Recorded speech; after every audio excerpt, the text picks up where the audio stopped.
I'm in second place and you pass me. What place are you in? First. First place. Yes. I'm in second place and you pass me.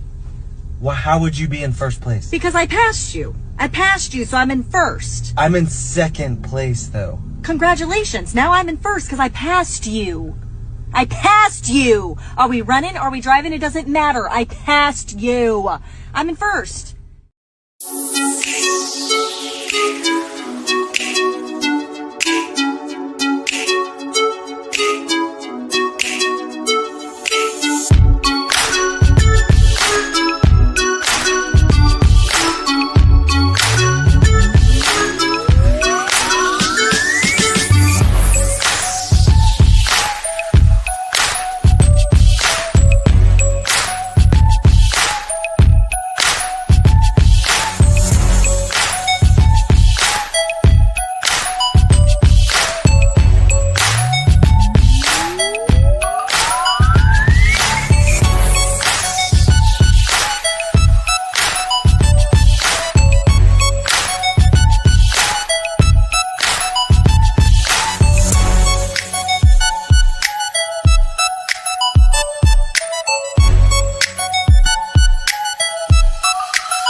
Good morning, everybody. What up?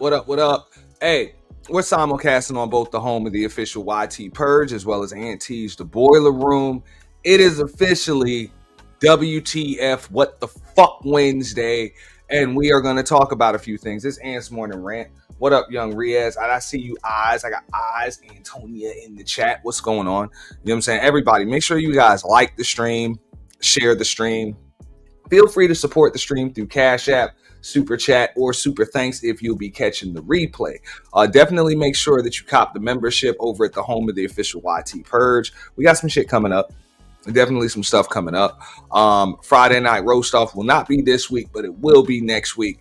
I kind of want to get right into it because we don't have much time to sit up here and really talk about it. We'll be dropping the link in a moment. Chances are ain't nobody gonna really come up and say nothing about it because I'm not even gonna stay up here that long, but people can feel free to say whatever they want about this one because I'll probably be doing a part 2 to this one later. And again, it's Ant's Morning Rant, so I'm gonna kind of just go in and go off and just speak on it. So check this out, right? Y'all see the title. It's Ant's Morning Rant titled Reciprocity.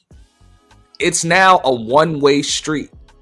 And like I said, part 1, because I know I got to do this shit again because I don't think a lot of people really understand this shit. All right. So for everybody listening, I'm going to catch y'all up to speed. Give me a second. I'm going to catch y'all up to speed. No need to really review it. You know what I'm saying? What up, Shot Kim? Salute, bro. Salute. So I was over on a panel yesterday. I was actually over at the Voice of Venus's show, right? And I understand, she's been doing this stuff for the last few streams or whatever. It's always been some conversations with white conservatives and white nationalists. No need. Appreciate that, Shakim, but it's not even necessary. Because I'm probably gonna be up here maybe about an hour or so. Appreciate that. But either way, so conversations with white nationalists and white conservatives, allegedly white racists and stuff like that. And this is like conversations amongst black folks. So y'all know I really try not to get into too many of the racially charged topics and debates, at least not on my channel. And even when I see them going on other channels, I really don't bother too much getting involved in those shits. Mainly because I understand that most of that shit for the people that are doing it is really just content strategy. Like, if your concern is the betterment of your community, I don't care if you like the conservative community, I don't give a fuck if you're the black community, if you're the white community, whatever the case may be, those conversations for the most part are set up to start arguments, not really come to any common ground or even come up with solutions. And if you are trying to come up with solutions to whatever issues it is that you're dealing with in the so-called black community, what the fuck is the purpose in talking to a white racist? Like, do you really expect a white racist to solve your black problems or help you to solve your fucking black problems? Like, this makes absolutely no fucking sense. But I get it. People are going to do things in these spaces that don't make any fucking sense. So I just let them do the shit. Right? I just let them do the shit. So it is what it is.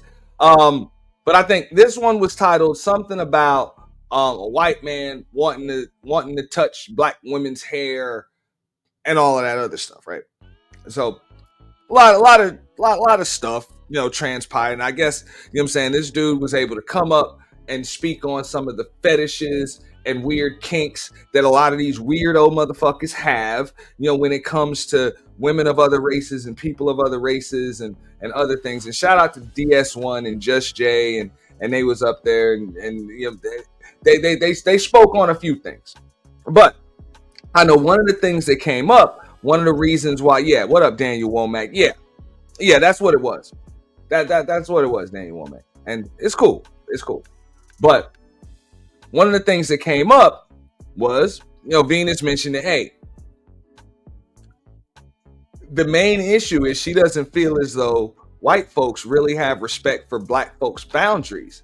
And that's what I decided to come up, because I'm like, at some point, you're going to have to set some boundaries. And just by definition, by design, this kind of conversation and panel really just proves that you really don't have any, because you just brought this man into a conversation about your hair. So this is one of the reasons why these motherfuckers might just ask you to touch your fucking hair, because you seem to be concerned with their opinion. You seem to be concerned with their opinion and how they feel and about some other shit. So I don't see how you can actually show that you're concerned with somebody's opinion, somebody's standpoint, and somebody's viewpoint, and then have an issue when they cross your fucking boundaries that you never set in the first goddamn place. In other words, if you ask somebody for their opinion, they might just give it to you, even if it's uncomfortable, right? Right? Like I say, again, that's one of the reasons why you don't see me really go over into too many of them damn coon sector channels and shit when they use race and like chaotic truth and shit. I don't even bother going over there. It's always some shit that can spark a hell of a conversation, and you can go over there and check the motherfuckers. But I understand their concern is just to trigger folks. What up, Jill's Comfort Zone? Their concern is only to trigger folks and just get an argument started. So I don't really play about that shit. When it comes to like racial topics and shit, that's nothing to really be trolling over. It's just really not, because it's too many damn issues, amongst multiple different demographics. But me as a black man, I'm concerned with the quote unquote black community. So no, I'm not trolling about that shit. I'm not there's no joking fucking conversation that I can have. And I damn sure don't need to be talking to white racists as far as how black folks need to be solving their problems, because I doubt that motherfucker's opinion can really give me any credence on how the hell I need to be dealing with people that either look like me or identify with the same community in which I do. That's just my opinion on it, when it comes to that.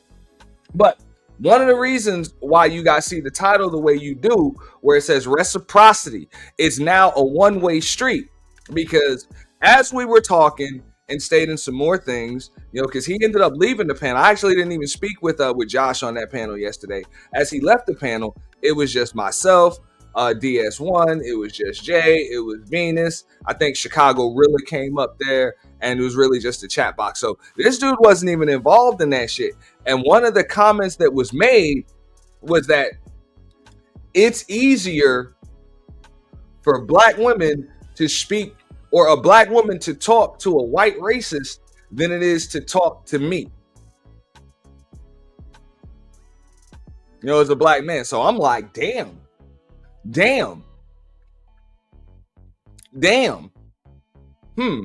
And a lot of times you can kind of hear or understand what those things mean just if you listen to what somebody said, when it comes to that. Because I'm like, you know what? I would actually agree from that person's perspective, from Venus's perspective right there. Because the reason why she felt so damn triggered or just annoyed or whatever by what I was saying or the conversation that we were having was because she was trying to make issues regarding the black community and things that people are dealing with. She was trying to make them about people's self-esteem, amongst other things.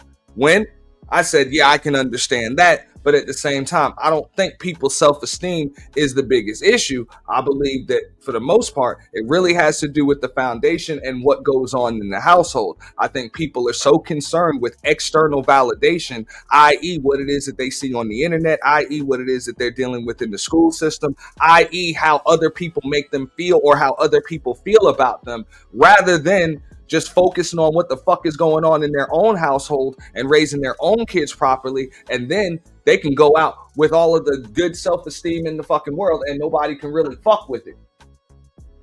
Like, nobody can really fuck with your self-esteem if you had it in the first place. That's why they call it self-esteem, is because it's supposed to come from self. If your self-esteem is still predicated on external validation, then is it really self-esteem? And that starts in the household. So before we can really focus on what's going on as an entire community and an entire demographic, we need to first focus on our households. What up, big dog barking?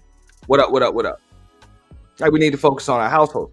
That was my standpoint. So I'm like, as far as self-esteem is concerned, I feel like that's a byproduct of a lot of other issues, i.e. your mental health issues, you know what I'm saying, i.e. your poverty issues. Like there's a lot of different things, that are involved in there. And I was told that, hey, I'm just not acknowledging what somebody else is saying. It's like, not that I'm not acknowledging what you're saying. I just really don't agree with it. And the more that you kind of just ignore what the hell I'm saying, the less I even give a shit what the fuck you're saying. And that's what I mean. That's reciprocity. Like, that's reciprocity. Since you don't seem to give a shit what I'm saying, why should I really give a fuck about what you're saying? Like, that's kind of where this damn divide amongst quote unquote an entire demographic of people or black people are. Like, people kind of treat you the way you treat them, but most people don't understand how they're treating other people, which is one of the reasons why they don't understand why they're being treated the way that they are. That's just my take on it. That's why I say that's reciprocity.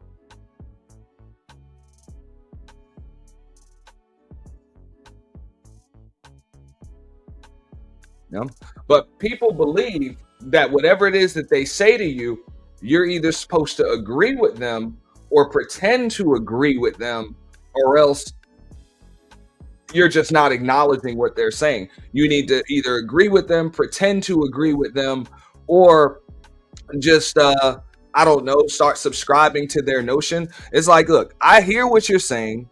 I understand what you're saying. Number one, I don't give a shit. And number two, I still think that you're full of shit. It doesn't mean that I don't hear you. It doesn't mean that I don't acknowledge what you're saying. I just tend to not give a shit anymore, because everything that I'm saying right here, you've already proven that you don't give a shit. A Trucker's Wife Raw. What up, what up, what up? You know what I'm saying? Appreciate that, Shakim. I got new subs, man. Appreciate you. Yeah.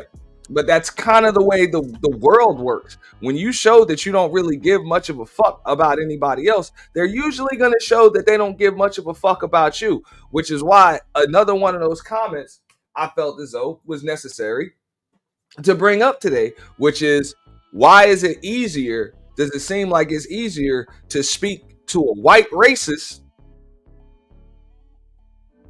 than it is to talk to me? Oh, because he's acknowledging what I'm saying. No, it's because you guys have a lot of shit in common regarding your standpoints and your viewpoints. And he's actually agreeing with a lot of shit you're saying. More than likely, your view on black men. The fact that you believe that they're fucking beneath you and they should be your fucking slaves. And they should just get in line and do what the fuck you say. Mm-hmm. And that, why not just admit that? Yeah. So when you actually do have a grown ass adult, you know what I'm saying, a man that doesn't, I don't fucking hate women, I love women. Not all of them, because some of them are just annoying as fuck. But I try to treat people as individuals, because that's what the hell they are. You know? What up, Truth? You know, people are individuals. You know? Some people deserve a certain level of respect. Some people deserve no fucking respect. You know? A lot of people deserve to be treated the same way in which they treat you.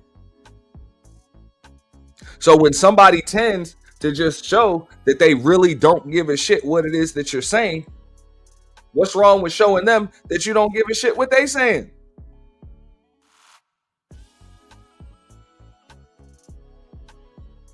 But again, that's why I don't think she was lying at all when she said that, hey, it's easier to talk to a white racist than it is to talk to me.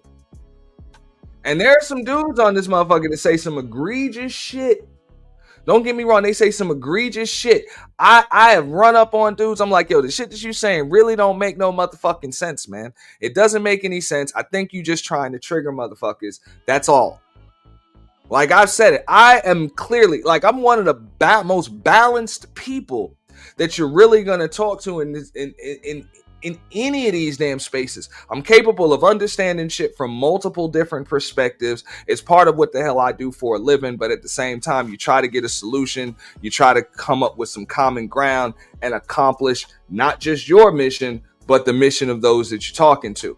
But that becomes tough. It becomes extremely convoluted when you understand that most of these folks don't have an end game or a goal other than chaos, confusion, and arguments.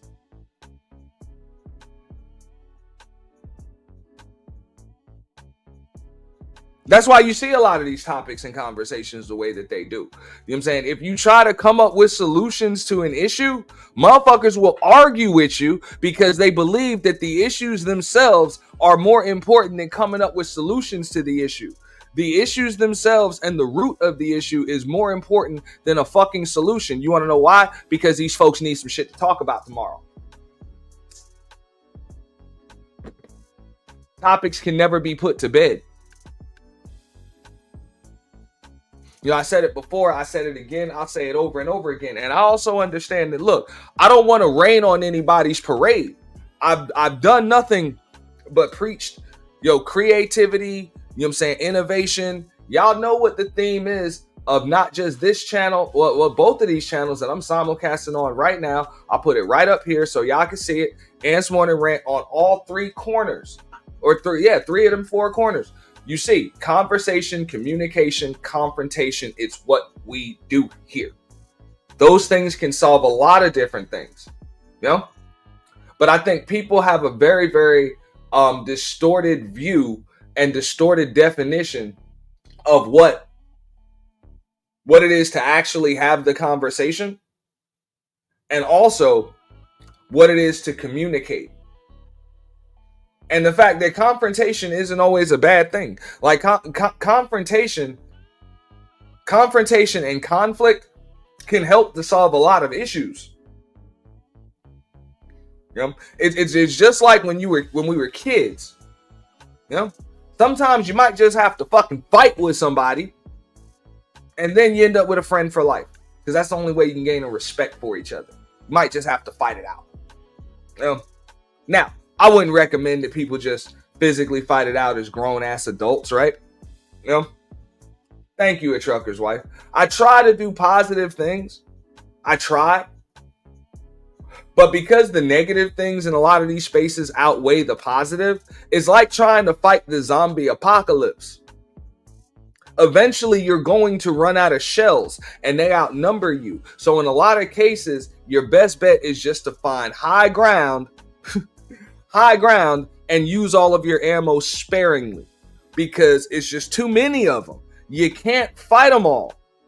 You know? And people are addicted to mess, bullshit, drama, conflict, and chaos. It's just it's the spaces that we're in. You know? I get it. You know? That's why it's like the space that I pretty much spend a lot of time in. You know, it's always the men versus the women versus the men. It's legit like a prison fucking mentality. It's like a second grade / prison mentality, where the boys got to be in the boys line and the girls got to be in the girls line, but yet we got such low IQs that everything just got to be what it look like. You know what I'm saying? Like the black people got to be over here, and the white people got to be over there, and the Hispanic people got to be over here, and it's about FBA, and it's about tethers, and it's about this, and it's about that. Get the fuck out of here, bro. This is some elementary, basic brain shit. That's my opinion on it. I try not to rain on people's parades, but it kind of is what it is. So even to kind of like rewind a little bit, when they talk about how the racist white dude seems to be a lot easier to talk to than somebody like me, you know. But then when one of these same exact racist white dudes come into a chat, come on a panel, and they actually want to call, you know what I'm saying, a black man an N-word and a slave, now all of a sudden everybody's outraged. And it's like, dude, you guys have made these motherfuckers extremely comfortable. Like you've actually invited racists into your establishment, because that's what these channels are. There are establishments.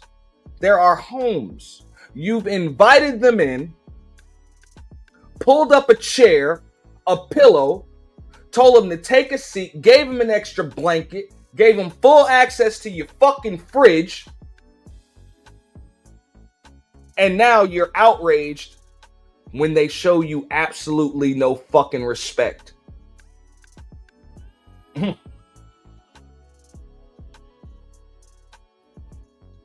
I mean, if that's what you want to do, it's cool. You know what I'm saying? You could do whatever. People can do whatever they want with their establishment. They could do whatever they want in their home. It's fine. It's fine. But it's amazing.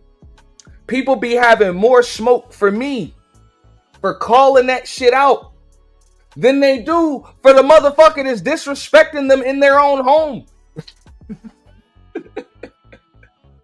Isn't that some funny shit?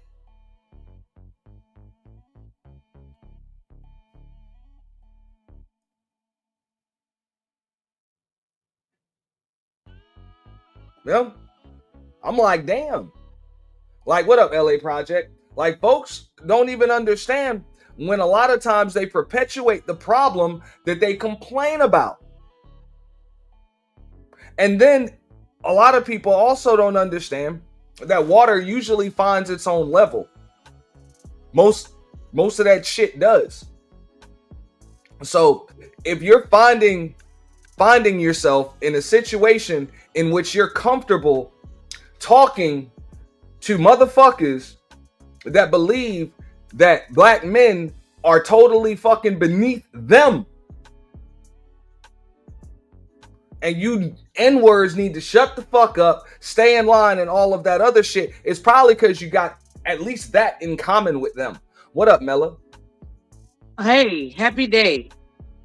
What the Auntie, fuck is it? What up? What up? happy day. I was interested in the topic about how, Reciprocity. yeah, that as well.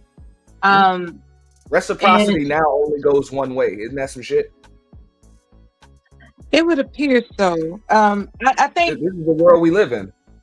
I think when I think people make allowances to allow a lack of reciprocity.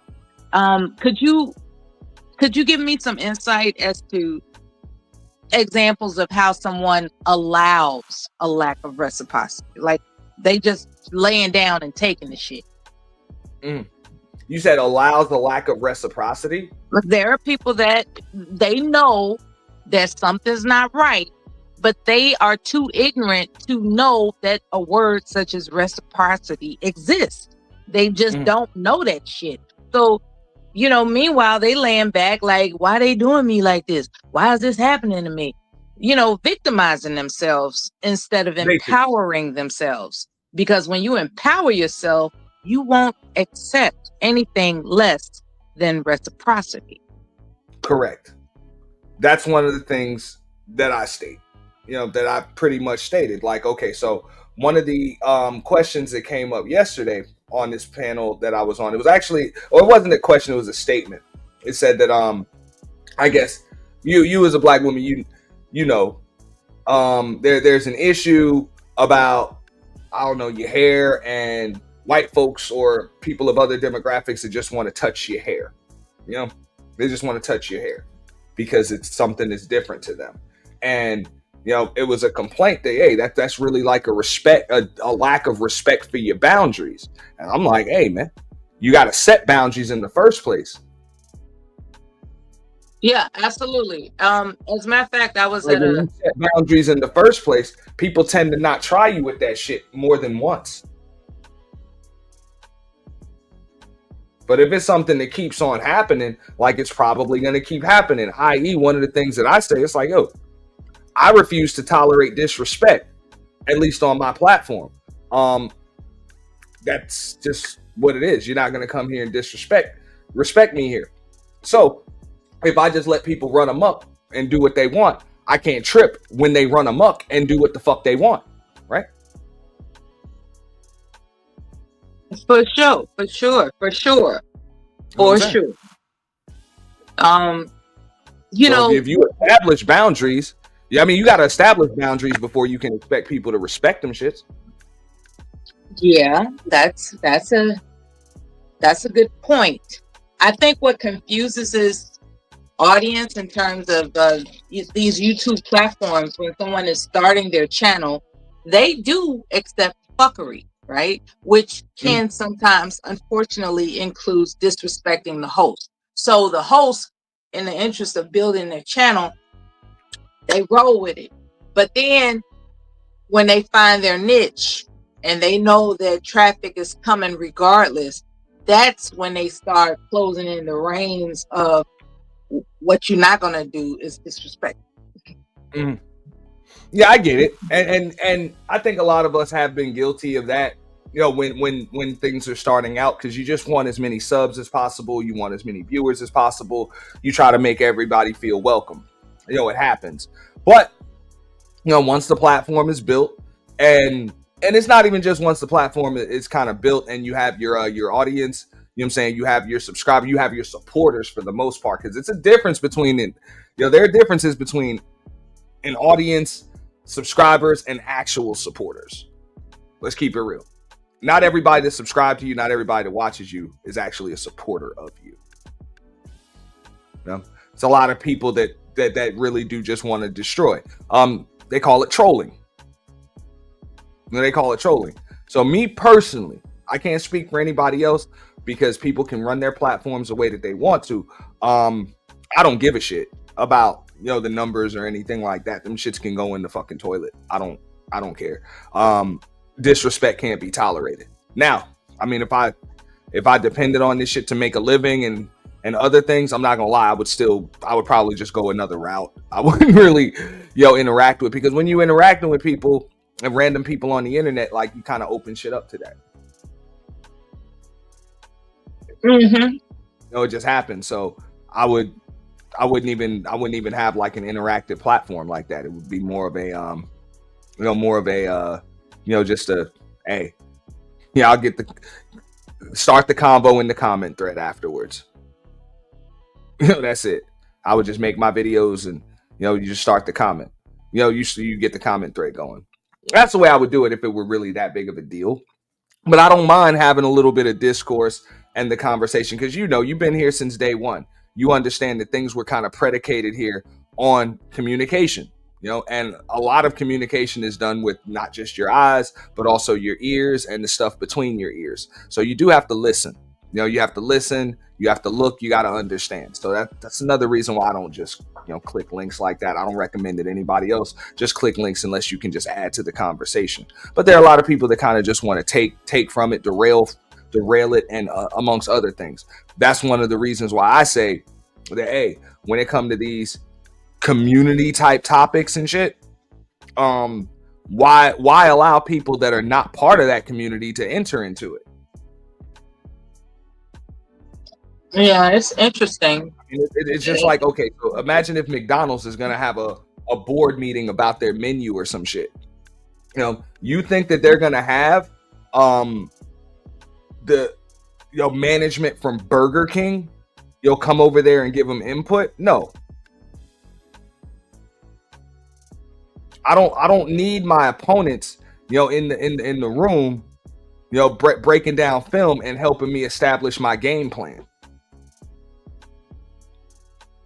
But that's one of the reasons why I try to have like gender neutral topics. I try to have race neutral topics. So that way, if I am going to have an interactive platform, I want anybody, regardless of what your race is, regardless of what your gender is, to be able to come up and add something productive. Absolutely. I think what it adds up to, in my humble opinion, is what you can go to sleep on. A lot of people, dare I say, sell their soul in the ambition,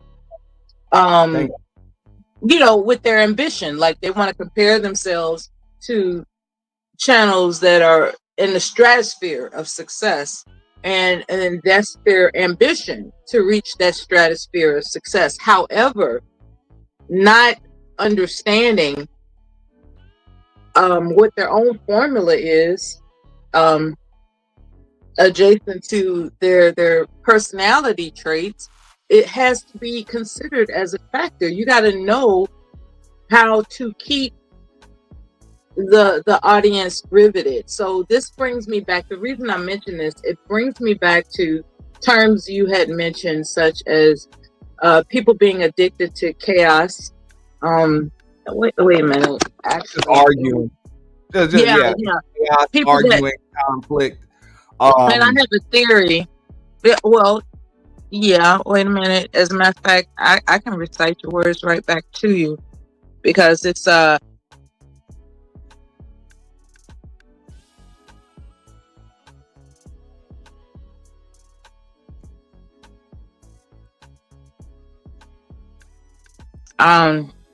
I wrote it down because it was really impactful as to what I've observed over a period of time. And my theory, if I may say, my theory is that a lot of times people are addicted to being in an attempt to be compelling, right? I refuse to believe that somebody is just like, yeah, I'm getting ready to fuck up some shit today. That's my goal. That's all I live for. I think it's about the fact that this particular media platform, in terms of panels and stuff, I've heard of people listening to a prior live stream that they participated on a panel and acted a whole fool. They would listen back to it, play it to their friends, and chuckle about the spectacle that they caused. Some people are doing it to just I don't know, maybe an ego boost or some shit. I don't know what the fuck is going on. But when you mention those terms, in relationship to addiction, are they really addicted, or do they have a goal in mind? You know? Well, yeah, I think the only goal, yeah, I do believe people are addicted to to just the interactions and everything that they have on here. Just a dopamine rush or whatever. But also people do have a goal, but it's a very, very short term goal. And that's just, like I said, conflict, arguments and stuff like that. Like, I mean, you see it. You can go Yeah, just I look at see it. just look at the thumbnails. And not And I even just also see, in a lot of this, because I call these the live streaming sectors. Like, we really just do a lot of live streaming. But even right, right. the bigger platforms, the bigger channels from multiple other sectors, whether it's the political sectors, the sports sectors, the Mhm. the relationship sectors, the pro-black sectors, the hip-hop sector, it doesn't really matter. Like, all that shit is to incite conflict. This is the day and age that we in the internet, where now you don't grow from having a stance that people can understand and agree with. You kind of grow and build a name for yourself by saying, But you see, you're making it so managerial. Like people actually have an affinity for one another. Like, see, this is my. I don't argue, but this is my question. How managerial can it be in your assumption when there's human nature involved? It is human nature to develop an affinity for someone, like just to check in and just congratulate that you still around. Like, hey, I've been out of touch for a minute. I'm glad you're still here. You sound well. You sound healthy. You're like, so let's get back to where we was. I'm gonna talk shit to you, nigga. I mean, like, people they definitely have affinities for one another on these YouTube platforms. So by you being an expert in managing marketing, sometimes I think that you're being too managerial about your assertions. Sometimes it's beyond managerial. It's just people that just have an affinity for one another. I check in with you. Yeah, I mean, look, and I remember I said that when I first came into that gender warring space and shit like that. I'm like, y'all talk about each other every day. You can't hate each other. It's impossible. You talk about each other all day, every fucking day. It kind of is what the hell it is. You can't hate something. And what does that mean? It is what the hell it is. What does that mean to you? It is what it is. Like, it is what it looks like. Like, for real. What they say, if it quacks, if it quacks and got a beak, it's probably a duck. I missed the first 20 minutes regarding reciprocity. I kind of ranted a little bit with that, right? What was that? Was that specifically about YouTube? Was said to me yesterday was that it's easier to talk. I guess this is coming from just a black woman's perspective. It's easier to talk to a white racist than it is to talk to me. That's what I was saying. Yeah. And it's okay. It doesn't trigger me or anything like that. And my response was that, hey, I think that says a lot more about you than it does about me. Whether you want to run this or not. Go ahead. You got it. Yeah. I've done my rant, and I will likely come back for an evening rant and rant some more about it. Okay. Whoever said that to you, that should sound personal. Like, either you want to get along with somebody or you don't. And that's just what I would surmise about it. Like, I'm being concise because, you'll cut me off at any given moment. So in the interest of being concise, that individual most likely has a personal issue that they're not willing to reveal. I refuse to believe that somebody chooses to get along with a damn racist than a black man. I refuse to believe that. I'm not saying you lying. What I'm saying is there's something unspoken in this, situation. So I don't have the details. I don't know what happened. I'm not asking you to paint the picture. I'm just, taking what you said, and that's what I came up with. So, I mean, like I say, I believe it says more about. Like, remember, I said this a long time ago. I really don't listen. I don't try to listen or decipher, what people are trying to tell me more so than I just listen to what they're saying. Because a lot of times shit just rolls off of people's tongues. You call it a Freudian slip, whatever. But a lot of times people just say what the fuck they mean. Like, it's really like that. So when people are like, oh, so what you're saying is, and they try to like not define, they try to summarize or interpret like what you just said. It's like, nah, I kind of just, that's what the whole I said what I said, line means. Like, oh, I said what the fuck I said. Like, it kind of just was just like that, clear, concise, boom. So when somebody said that to me, I think it was pretty clear and concise. I'm not even going to disagree. It probably is easier for her to speak to a white racist because she's got a lot more in common with that white racist than she's got with me. Oh, I bet that was a really. That's my opinion. Yeah, that was probably a real. You got a lot more. That was an interesting exchange of verbiage between you and that individual. No doubt, because that's some. I mean, they had to dig in the back of their fucking cranium. Like, I'd rather talk to a white racist than you. Like, what the fuck is that? That's trying to make a point about. Well, I mean, maybe the goal was to kind of, trigger me in some kind of way. But I don't, like I said, I don't really do that. Oh, like she was waiting on you to call her a bed wench or something? Nah. Oh. I think I got dropped down before I was able to finish it. But, they kind of bring up this topic a lot. It's been for years. Oh, the whole black women are the least protected and stuff like that.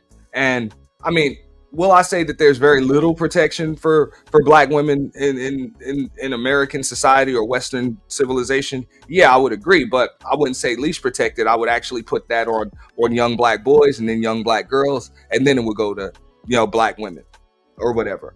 But at the same time, I understand that there are a lot of reasons for that as a whole. Like, this was just my take on it. I just said when you play the role of feminist, womanist, racialist, and globalist, like all in the same damn sentence, it's kind of tough for you to be everybody's ally and not be anybody's enemy. Oh, so people got to pick a side. So you do, huh? So I think maybe that was a little triggered. Once they heard the word feminist, they kind of got a little triggered with that. But I don't think I was able to. I don't think anybody heard the rest of my point. Yeah, I don't understand why. Because I'm like that. That's another reason why I don't really get into those racially charged discussions, because they're usually from a matter of perspective. So when you want to talk about the greater good of an entire demographic, you really can't just talk about things from a personal level. You have to talk about them from a collective perspective. And most people aren't capable of doing that shit. So that's why a lot of these conversations are extremely rudimentary. That's what's up. Mm-hmm. If I'm using those words in the right context, I just pretend to be smart. I'm not really smart. Yeah, we understand. Yeah. We get your sentiment. Mm-hmm. Yeah, but that's all I'm saying. When it comes to that. So I mean, when you're just looking at the dynamics and shit like that, it's like, you gotta. If you want to say that you're all for the black community or whatever, but yet you're all for women, but yet you're all for black women, but yet you're all for equality amongst everybody. It's like, I mean, at some point, if you're gonna do that whole divisive thing, you got to kind of pick a side, So we can't be like Rodney King in his philosophy of can't we all just get along? Maybe that's what they're really trying to say. I mean, you can be, but it's tough to take the militant racial. It's tough to take the pro black racial militant stance on things, and then say, can't we all just get along? That's what I mean. I don't mind taking that stance, but at the same time, if I'm going to take that stance, I'm going to be consistent through it. I'm not going to say, can we all just get along? And then I'm going to put down black women, or I'm going to put down white folks, and I'm going to put down Hispanics, and I'm going to put down, quote unquote tethers, or all of that other stuff. I just said, can't we all get along? If I want us all to get along, I really can't be putting down anybody. I got to kind of put us all on equal, on level playing field, right? The thing about that I should be talking about what we have in common, right? not our As differences. if you asked me a question. Go ahead. What I was saying, if you don't mind, is that when it comes to being a content creator, not that I actually know what that's about, it's just a guess. It would seem that being consistent is difficult under can't we all just get along, especially in Black YouTube spaces. Any event that your Black YouTube channel, not you specifically, but anybody that's considering it, any event that their whole situation, having been baptized in Black YouTube chaos, is can't we all just get along? How many people do you think are really like going to say what? I said I like that term. Baptized in Black YouTube chaos. Oh, okay. I'm glad you got something out of it. But Wednesdays and Ant's Morning Rant. Go ahead, Mella. Yeah, I'm glad you got something out of something I said. A lot. That is my observation. My observation is that the chaos is what has baptized people, and a lot of times you don't forget what you committed to. You just don't. An example would be baptism, right? For instance, a person could be baptized in their childhood. You know, your mama, your grandmama, your granddaddy take you to church every Sunday and you get baptized. So you grow up, you experience what the world is really about, and you pick a side. You pick a religion outside of what you were quote unquote baptized in. You never forget what you were baptized in. That's my point. And so this statement that caught your attention about being baptized in Black YouTube, I'm not ever going to forget, unless I get Alzheimer's, God forbid, my experiences of being introduced to these platforms that solely focused on drama, bullshit, chaos, exploitation, like just all types of just ornery shit. I'm not ever gonna forget this decade of experiences, because it made me more multifaceted in my personality as an individual. Like I actually have not been able to cuss anybody out in my real life, because I was able to cuss y'all motherfuckers out on YouTube. You see what I'm saying? Like, I became a better person in my real life from, being able to practice escapism, in terms of exploring the crevices and just all types of, unspoken shit. Talking about exploring crevices and shit. Go ahead, Mella. Yeah, the unspoken things that were apparently was deep inside of me to do, that I've never said in my reality, like out, offline. Apparently I've been wanting to say that shit to a lot of different people, but I got a chance to do it for 10 years online. And in the meantime, I've discovered personalities that I've never met and never will meet, most likely, that I have an affinity for. That includes you as well. You know, there are personalities that are over the top, and there are personalities that are really calm and smooth, and then there's everybody in between. What I'm going to describe you as, Auntie, is somebody that can be irritating, you know, because we hear your irritation. You're not irritating as a person. It's just that when we hear that you're pissed off about something, you get real spitty with it, right? Real spitty. And it's like, damn, you could just you could just feel like he just want to spit in somebody's face. You could feel it, you know? So Right. That's not anything that, you know, somebody would have an affinity for, unless they realize that there are different sides to you. There are times when you're very considerate, thoughtful, and exploratory of accommodating everybody, like with the purge. Like, who does that? Like, whether you were influenced by another idea or not, the fact that you took the time to construct a media venue where everybody could just get their funky off, like, who the fuck does that? That was shit. That shit. You are legendary for that shit.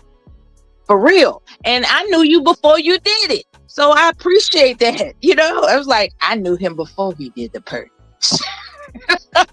You know, and it's just and even if you never do it again, I'm not suggesting that you don't. What I'm saying is, we will do it again. I mean, that's what I'm saying. That's you know, that's your legacy, man. Yo. So what do you want to grow past that as a legacy? Like, what do you want to be known for on YouTube? Because pretty much your legacy is the purge. Pretty much, that's it. I mean, what do I want to be known for? I mean, I can't help. 10 years from now, do you want to be known for the purge, or do you want to be known for something else? I can't help for what people know me as. I'm just gonna do what the hell I do and be the, just be the best me I can be. And whatever the hell you guys remember is what you remember. Like, you remember the marketing shows. You remember some of the other conversations, just like you say. You know me. Yeah. You always emphasize your marketing talent, skills, and abilities. Other things. Other people are going to know that. Very few people kind of know me offline, so they're going to know me for other things. So that is what it is. How you guys know and remember me, that's on y'all. Like, I'll take the Michael Jordan approach with that. Like, if y'all want to say, so y'all want to know me for this, or say that I'm this or that or whatever, that's up to y'all. In the meantime, so you want to be the Michael Jordan of YouTube? No, I said the approach. I'm just kidding. I'm just trying to, I'm just play for play. I'm just trying to make, as many baskets as I can. That's it. I have a bunch of ideas. I tried to bring the creativity back to content creation, and every now and then an idea works. Whichever one you guys remember, and whichever one y'all want to help to promote and participate in, that's on y'all. That's on y'all. Mm-hmm. Understood. But in the meantime, I'm just gonna do what I do, and however you guys remember me is how you remember me. Yeah, like time keeps on slipping into the future. That's the song, by the way. Yeah, I mean, time keeps on slipping into the future. And with that being said, one idea at a time, one event at a time, one stream at a time, and the body of work is what it is. But I mean, at some point, I mean, come on, if you're about any type of growth, at some point you got to move on from the same old bullshit. So yeah. I understand. A lot of folks have been able to build their brands. They've been able to build entire platforms, been able to make solid, decent livings, just doing the same shit for 5, 10, 15 fucking years. I don't want to be, I know what I don't want to be. I don't want to be that. I don't want to be the person that just does the same shit over and over and over again. And that's all you know me for, is just doing the same shit over and over again. Like Tyreek. Tyreek Nasheed, I think he found a lane and he's just stuck in it. Are you saying that you don't want to be stuck in being known for one particular, like for instance, it's not a secret that you have the official channel of the YouTube purge. So are you saying that you don't want to be stuck being known for the official channel of the YouTube purge? Is that what Of you're course saying? not. That's why I took my name off of it. Okay. Well, that's why I took my name off of it. What, 2 years ago now? That's what it is. I got that was one idea. It didn't take long to come up with the idea, and it worked. And of course, the space accepted it and embraced it, and that's cool. But yeah, I got more to offer to the space than just that event. Yeah, I like the idea of investments.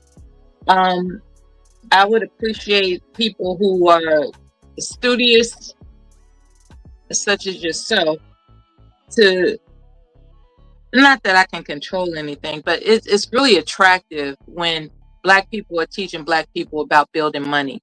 I think that's very attractive. And Well, yeah, I I had like that conversation on Iz's though, because I know what that shit is to just be a nigga with money, and that shit, there's just way more to life than just getting the money. So that was a conversation I thought was a pretty decent build conversation right there. Like, granted, money's important, but there are other things that are important too. the And I think discipline. people need The to focus on yeah. just be as well rounded, have some substance, and Yeah. understand that shit, like, money is a byproduct. I said this over and over again. Money is a byproduct of success, not the other way around. Success is not a byproduct of money. So I think a lot of people get that shit twisted. They think because they make a lot of money, that makes them successful. And it's like, nah, bro. Money is a Yeah. byproduct of success. It's usually a byproduct of good relationships and doing good business, which isn't necessarily about making money. It's about building, about exercising your leverage, establishing trust, having the ability to negotiate, all of those different things. Like, that's a And big part of it. self-actualization as well. Self-actualization is important because while someone who is astute enough to amplify their revenue, when time passes and they realize that they missed out on developing their character, developing their sense of serenity, people, it's about not having tunnel vision, if I may say so. It's about not having tunnel vision. And I am familiar with someone who has dedicated their life to building a lot in terms of their wealth, and now they're sitting back and complaining about what they didn't do while they were doing that.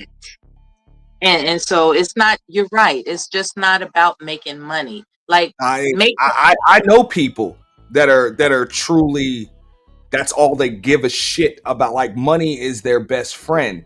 It talks to them. That's all they care talk about. back to it. It's their life. And most of those people will tell you it's a fucked up, lonely ass life. Like, it's not it's not it's not as fulfilling, as you think. So it's just more to life, than just that.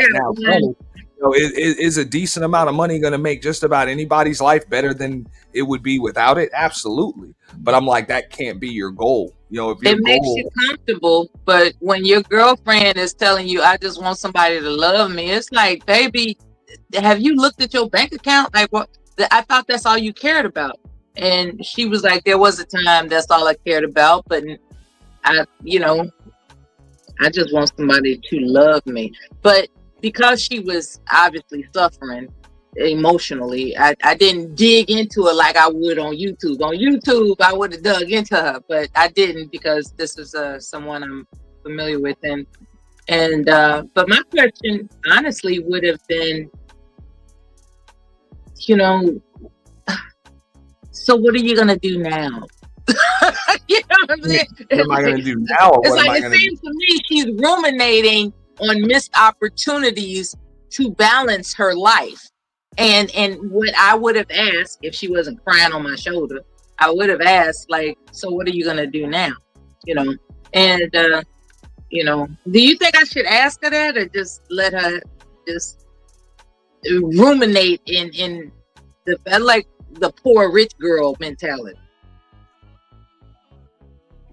I mean, look, I've seen people just stay stagnant because their only concern was either number one, money, or number two, just trying to get people to like what they're doing.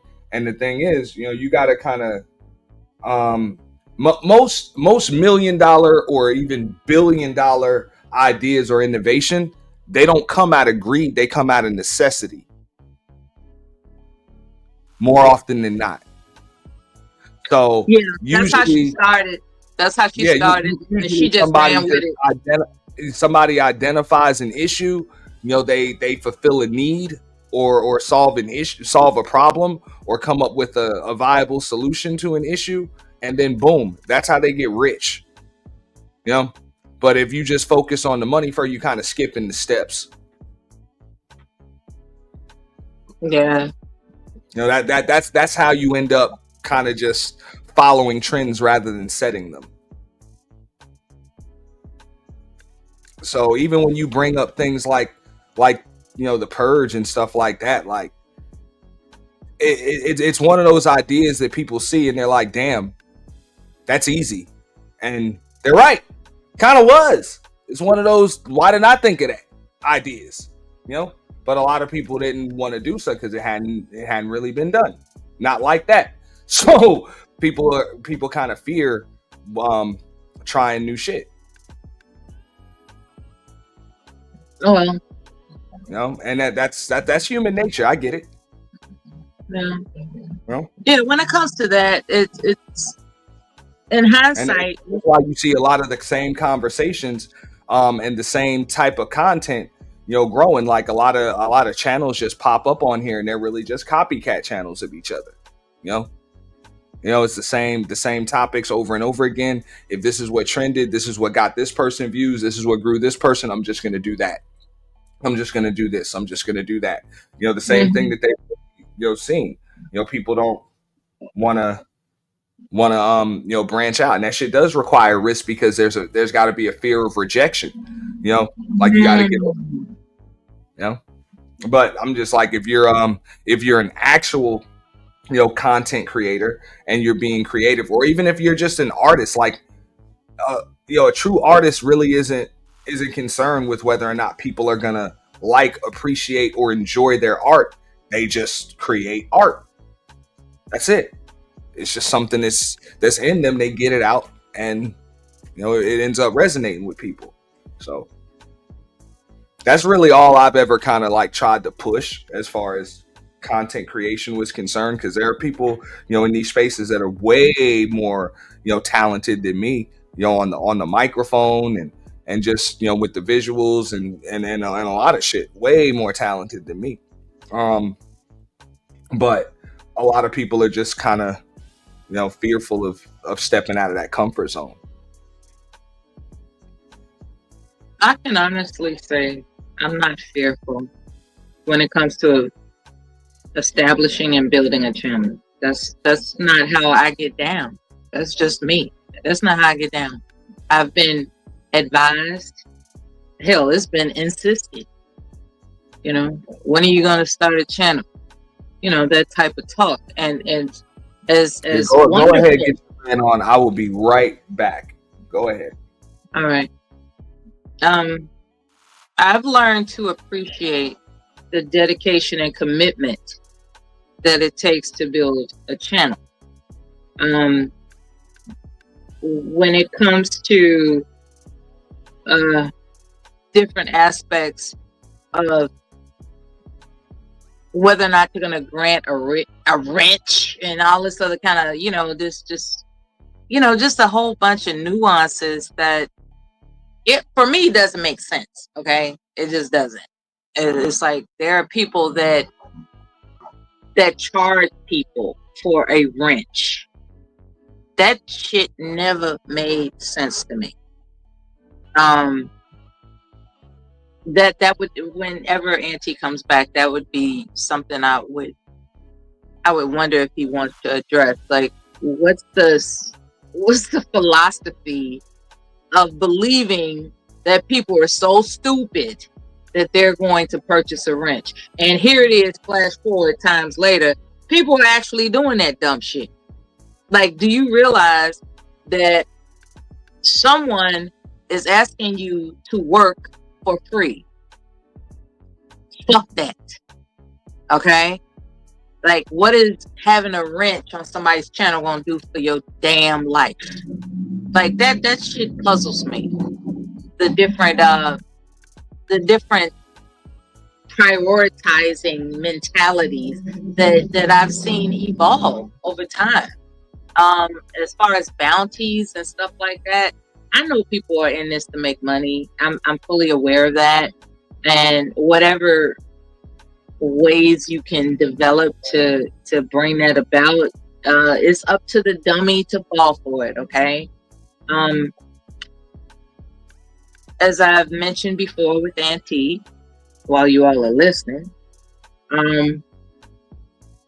I've observed all types of occurrences in Black YouTube, and it's interesting. It's just interesting, and so I check in from time to time to see who still got it going and revved up, and I'm just glad to be here. And some people are more committed than others, where they establish a channel and their intention is to build it up. I would recommend that you support that, because granting access to socialize with others can, you know, offer some relief in your day. You know, it's therapeutic in a weird ass way, is what I'm saying. You know, it's really weird. It's like, why the hell am I going to listen or join a conversation that really doesn't amount to anything, you know, other than just yelling at each other? Like, why would I do that? For some people, depending on their background, you know, that just might be the release they're looking for in their peaceful real life. Like, if your life is actually in order and peaceful, and you run across some familiarity of people yelling at each other, and you know how to get down like that too, that can be a sick ass form of therapy. So, you know, people that are jumping on the YouTube train of black fuckery, you know, do what you got. You know, do what you do. I'm not saying do what you got to do, because that's a different connotation. Do what you do. However, be advised that oftentimes people are not going to accept for too long that you just gonna decorate the panel. You got to come through with a personality. Damn it, fuck the dumb shit. You got to come through with the true grit of what it takes to be an admirable persona. Okay. And if you want to entertain starting your own channel because you've developed a reputation of being an admirable persona, that's on you. For me, that's not how I work. That's just, I'm retired. I don't get down like that. You know, I'm not going to sit up here and stress myself out, you know, in the hopes of some extra revenue. Fuck that. However, I think for people that can do it, ought to do it, because there's nothing like having multiple streams of income. And that's my little rant. I'm gonna wait for Auntie to come back, because I think I've said enough. Thanks for listening.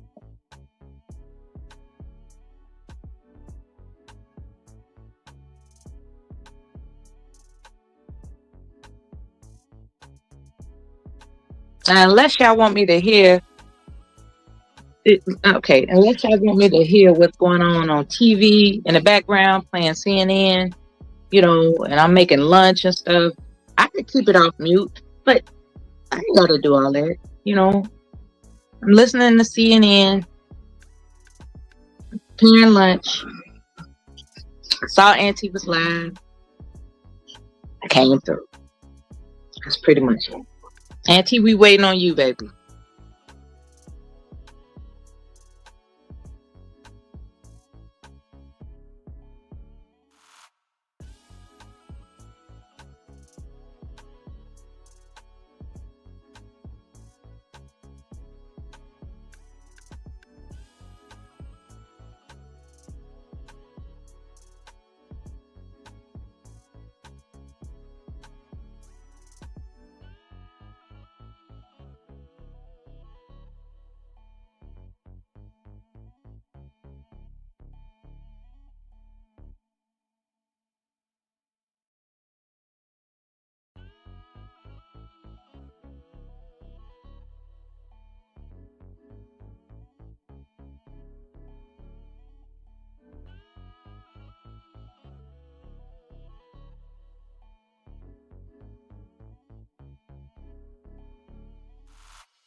All right, we're back.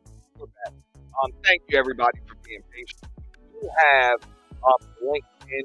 I'm not sure how Mela just finished her diatribe or soliloquy or anything like that. Kind of working throughout the course of the day. I was gonna end this a little early, but I thought Mela was cooking, so we kind of let her cook and some of those other things. Let me get to some of y'all comments in a moment. Or I said, I'm not sure if it's the same link for this channel, but I'm going to be a few minutes if anybody wants to come up. Yeah, that was the same link, but I don't know what's up. All right. You see here? Said Irby, reason why blacks will always be last. Quick to say subs flip. No, I would agree. Look, as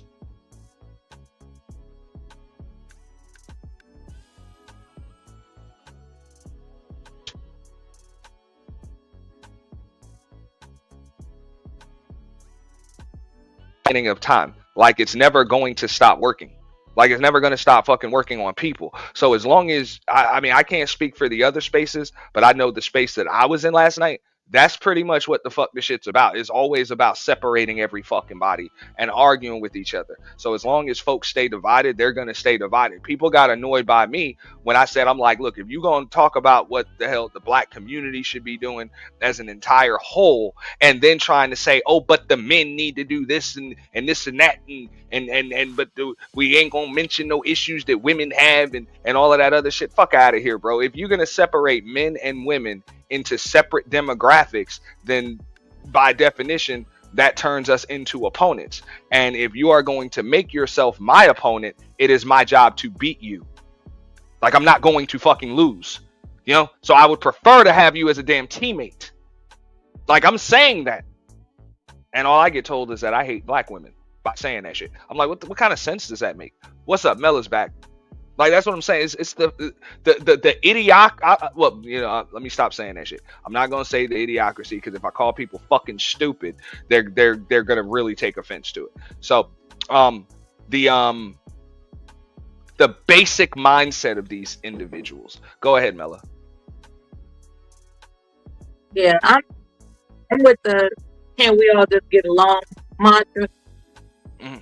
I know that that's not what attracts people to YouTube channels, black YouTube channels, or so-called black YouTube channels, or YouTube channels that I have grown to be familiar with. That it was always a gender. There were even a series of titles like "Gender War," like who's to blame for the gender war, and it was just going on and on and on and on, and it really did get exhausting. It was just exhausting. It was like, okay, now what? It just got exhausting. But people that are attracted to that type of bullshit, chaos, and just division, it's a tactic, right? This and when you mention that it's now one-sided, it's a tactic. Well, I mean, that's an oxymoronic statement. Like, anyway, when I say like reciprocity is now a one-way street, it's like reciprocity just naturally by definition is supposed to be a two-way street. For But when I those that mention the word understand the term, reciprocity, yeah, when I mention the word reciprocity, I get an argument because they're like, yeah, but you're not hearing what I'm saying. I'm like, yeah, because you're not hearing what I'm saying. So that's why there's no, well, but it's going to be reciprocity. Since you're not hearing what I'm saying, I really don't give a shit about what the hell you're saying. Like, that's kind of how it works. So you want to understand where I'm coming from, and then I might understand where you're coming from. And they're like, no, understand where I'm coming from. And it's like, yeah, but you're not understanding where I'm coming from. So why the fuck should I? Like, you understand? This is why the fuck we keep having this conversation for the last damn 12 years, and you stupid motherfuckers are going to have it for another 12 because you stupid. I'm sorry, Mela. That's what makes it kind of genius. It's the one topic that just keeps cycling. It's really it keeps cycling, because so really that's the one topic. And then people want to say, yeah, but it's about how you make people feel and my self-esteem. And of course your self-esteem is fucked up because I just called you stupid. But was I wrong? It's not about, that's the thing about that type of topic, those gender war topics. It's not about right or wrong. It's about who's impactful. Somebody's trying to win, but there is no winning when it comes to this so-called gender war. There is no winning, and that's what makes it a genius approach, because there's no winning it. If you catch my drift, there's no Yeah, winning. I know. Well, I've always said that the roles of men and women are supposed to be complementary, not combative. That's I've said that since day one, since before there was ever any purge, before there was any of that. I was like, whatever. And you've seen it, you've been in these spaces for a while. I've gotten more pushback saying that. Or even when the dudes say, oh man, the 50-50 is the way to go. I was like, no, it's not 50-50, it's 100-100. As men, you're supposed to be doing 100% of what the hell you're supposed to be doing as a man, and she's supposed to be doing 100% of what she's supposed to be doing as a woman. And then that should equal 250% or 300%. Now that math might not seem right, but believe it or not, it does work like that. And listen to what you just said. You introduced the words supposed, should, and might. That's not definite, is it? That's not a that's not concrete, is it? And that's what makes it a genius topic to exploit for all to listen, because it's not in concrete. There is no specified supposed to.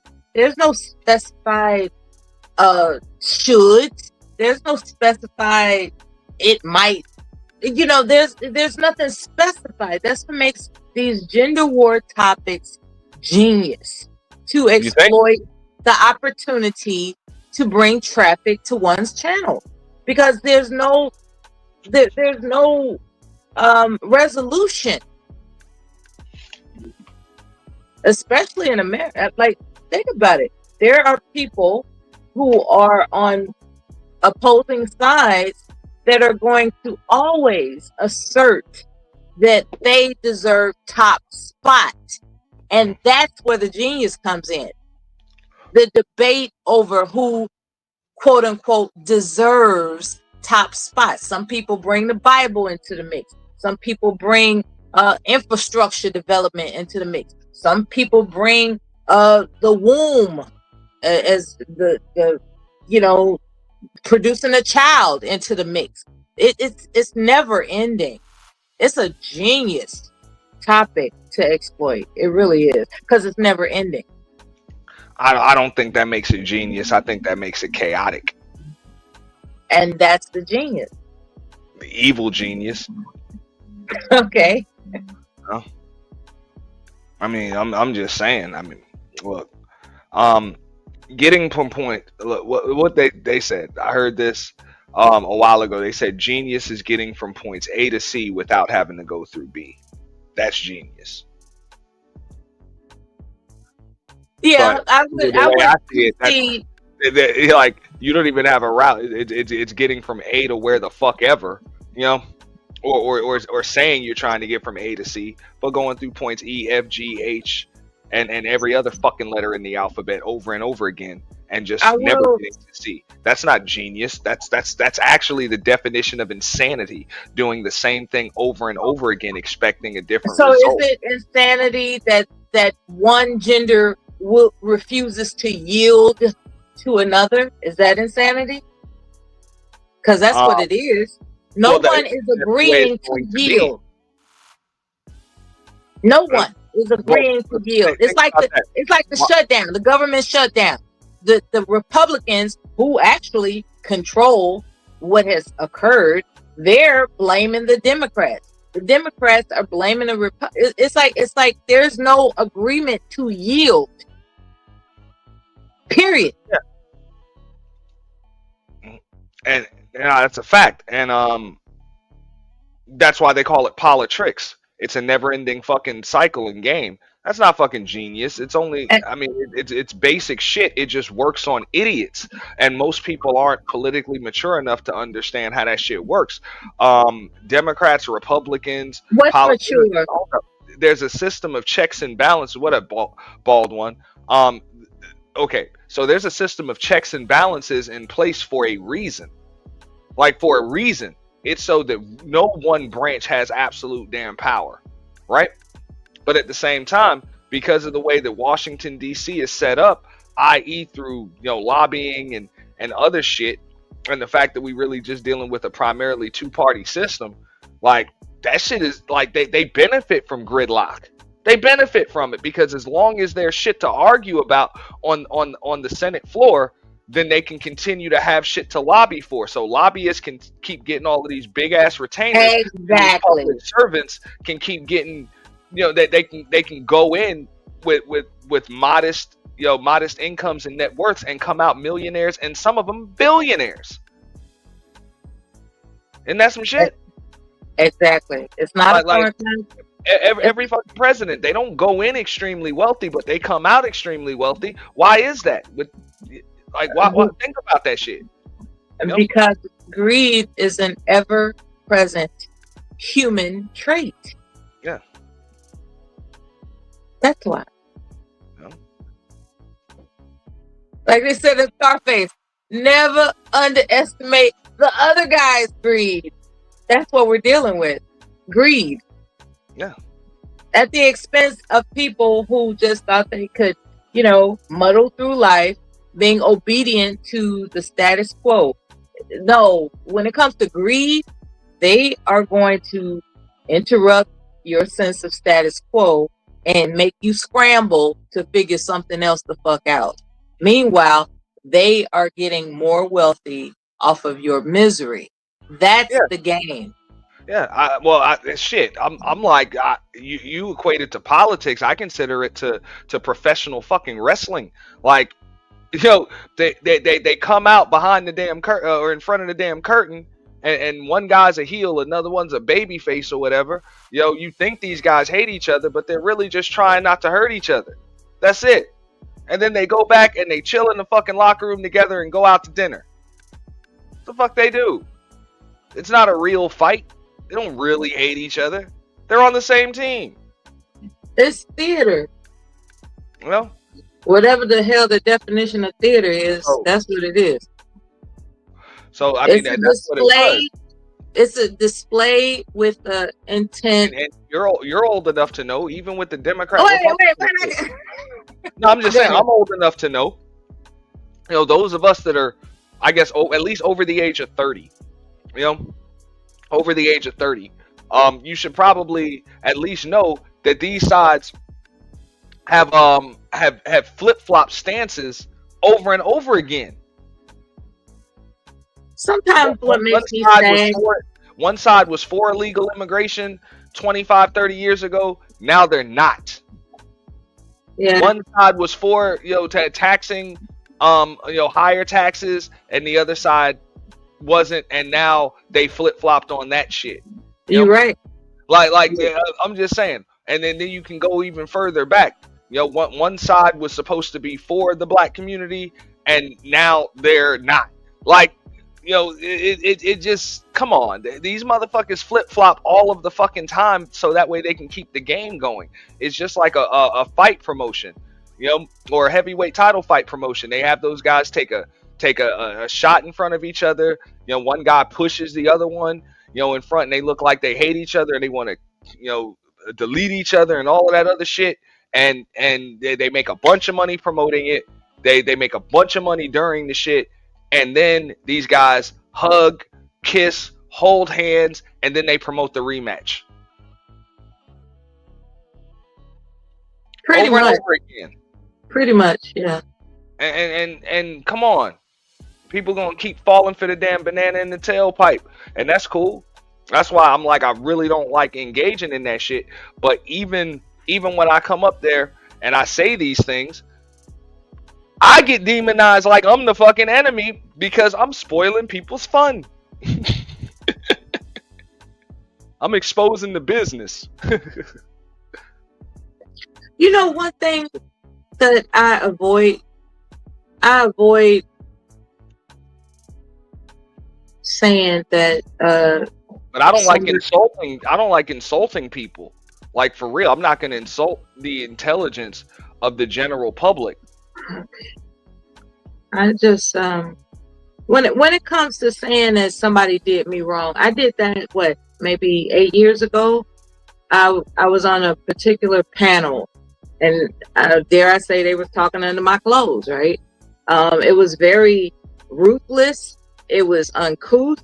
It was primal and disgusting, as to what their assertions were as to me being the only woman on that panel. It was like they,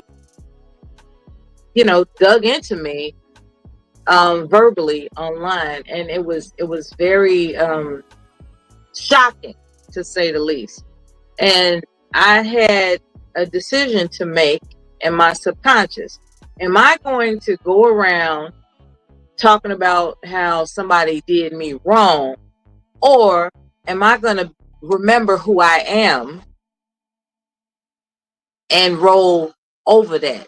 And that's what I choose to do as a person. I roll over insults. I roll over it. I don't. But see, you being a content creator, this is different. You have an opportunity to clobber somebody on a platform, right? You don't wait for somebody to drop the link and be like, yeah, let me tell you what happened to me. You don't do that. You have your own channel, your own platform, in which you could expose the details of what occurred, and how you could clobber them about it. I'm wondering why, you're bringing up this situation from yesterday. Why aren't you displaying the context as to what And occurred? I could do that. I don't see a You need to do could. it because I believe it was extremely elementary and rudimentary. Like it was just stupid. I don't see a reason for it. Um, Oh, okay. like fair use isn't really necessary. I would prefer to get a new conversation going. That's why I chose not to pull it up. I would prefer to get a new conversation going because I think that one actually went nowhere. Um, that's just my take on it. Let me address this comment right here. He says, and that's why you pay attention. It's about what's going on currently, not 25 years ago. And I would respectfully disagree to an extent. It is about what's going on currently, but it is also about what was going on 25 years ago, and even 50 years ago, and then even 80 years ago, and then even 100 years ago. Because in order to recognize where you're going, you got to know where you've been, as well. At least be aware of it. And when you're talking about exposing people's grifts and their bullshit, that shit is about pattern recognition. When you really want to see where somebody's head is at and where they're coming from and what their goals are, pattern recognition is like first and foremost. That's why you think when somebody just figures some shit out, or we say shit at the poker table a lot. Like, and you can just tell somebody exactly what two cards they're holding and shit. Oh, you're a genius. What are you, psychic? No, motherfucker ain't psychic. The guys got fucking patterns. Or the chicks got patterns. This is what the fuck they do. Every time they hold in this type of hand, they do this shit. They move in this way. They work this damn We pattern. all have Got a different patterns. type of hand, they fucking move in this goddamn pattern. It's pretty damn obvious. But if I We just all, totally, yeah. if I don't pay attention to them and the only thing that I look at is my cards and what the hell is in front of me, I'm never going to know what my opponents are holding. I'm not going to have a clue. And now I'm not playing poker, I'm just gambling. Is it fair to assess that No? one would consider That's just an analogy. somebody an opponent solely based on the fact that they don't agree with them about something? Or is it the insult itself that makes them the opponent? No, I Because mean, look, people can it disagree, makes you but an that doesn't opponent. make them an opponent, right? It makes you an opponent if your goal is to deter me from my goal. That makes you the opponent. You know? Deterrence is a factor. So even like when someone tells me that it's easier to speak to and have a conversation with a white racist than it is to speak to and have a conversation with me, and we're supposed to be on the same team, I'm gonna tell you, no, the fuck we're not. No, we're not. You know, because you think it's easier to converse with somebody that's really against both of us. You know? So I don't know whose team you're on, but it clearly ain't mine. Like we ain't on the same side here. You know? So, you know, if your I've goal is to been put me down or keep me in a submissive role to either you or somebody else, motherfucker, you ain't my teammate, you're my fucking opponent. I know a YouTuber. She And announced that's why I that. always say the roles of men and women are supposed to be complementary, not combative. As soon as they Well, become that's what I combative, was about to yeah. expound on. But the whole thing about this YouTuber that I know and I care about how she's doing. Um, she announced in her live stream that anything bad that ever happened to her was from a black man. Okay. She has no problem with white men because they never did her wrong. Well, And I think that's her she stance. needs to That's meet how she another. thinks. Well, I mean, I would tell her that there's probably probably about a good 150, 200 million white dudes that she's never fucking met. So how the hell can she say that? And then Anecdotal experience. there's likely Hello, about hello, 30 million black men that she's never hello. fucking met Okay, neither. this Go is ahead. where you're getting extreme because she was speaking anecdotally, and you know that. Mhm. Okay, of I course do she know that. hasn't experienced, of millions of white. Of course she hasn't. Okay, so you know you're taking someone's anecdotal experience, which intelligently should be understood, and turning it into something uh, uh, unreasonable. And so is there a part of you, Auntie, that's intolerable? You're Yeah, just an intolerable person. yeah, absolutely. There's a Well, at bunch of least you shit that I admit won't it. tolerate, and Now that's a man. At yeah, least you're there's a man bunch of enough shit to like I admit that refuse you're to tolerate, intolerable. and in a lot of cases with a lot of different types of personalities, I'm not gonna be like motherfuckers ain't gonna deal with me very long, and they're not supposed to. They're not supposed to. I'm like for real. I've said this over and over again. There's a lot of different personality types that ain't really supposed to be very comfortable around me. They're not. I'll tell you a story real quick No, if you have the patience. you know this shit. He who has many Oh, friends, like if he who has a lot of friends has twice as many enemies. Trust that. No, okay. like Uh, I can't be. Yeah, okay. anyone who's a friend or anyone who's a friend to everyone is likely a friend to no one. That's pretty tough. Okay. Go ahead. There's this story that I have about a veteran I know, a man, and he was pro black, or is I should say pro black.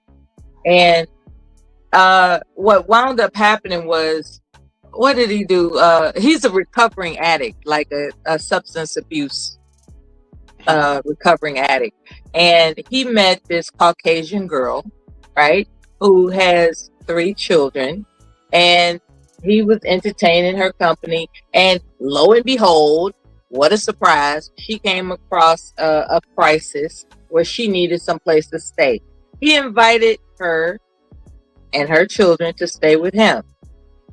Needless to say, almost needless to say, they eventually made a baby together, right? So here's this, you know, fist up in the air, I'm all black all day man. He has produced a child with this white woman. So as time goes on, this white woman, she couldn't, keep herself straight. She's still in the grips of chemical addiction, substance abuse. I think she's even incarcerated at this point. But my point is that the relationship between him and his child. His complaint about his child is that they act white. emphasis on white. I'm like, what do you mean by they act white? Well, they're not really into, Afrocentrism. They're not really into being black. And I'm saying, well, how much time do you spend with your child to influence their said child about, the experiences and concepts and consciousness of being black? And he was like, no, I ain't nothing but a check to her, referring to his daughter. And so as time goes on, and we're talking years ago, so time goes forward, talking to them recently, the update is that he is just, he wants to pat himself on the back for, quote unquote, doing things to bring his daughter's relationship with him closer, but she rejects him. And so he's grown frustrated to the point where he just discounts her, quote unquote, being on his side of looking at things. That's the statement, right? On his side of looking at things. I was like, what do you mean?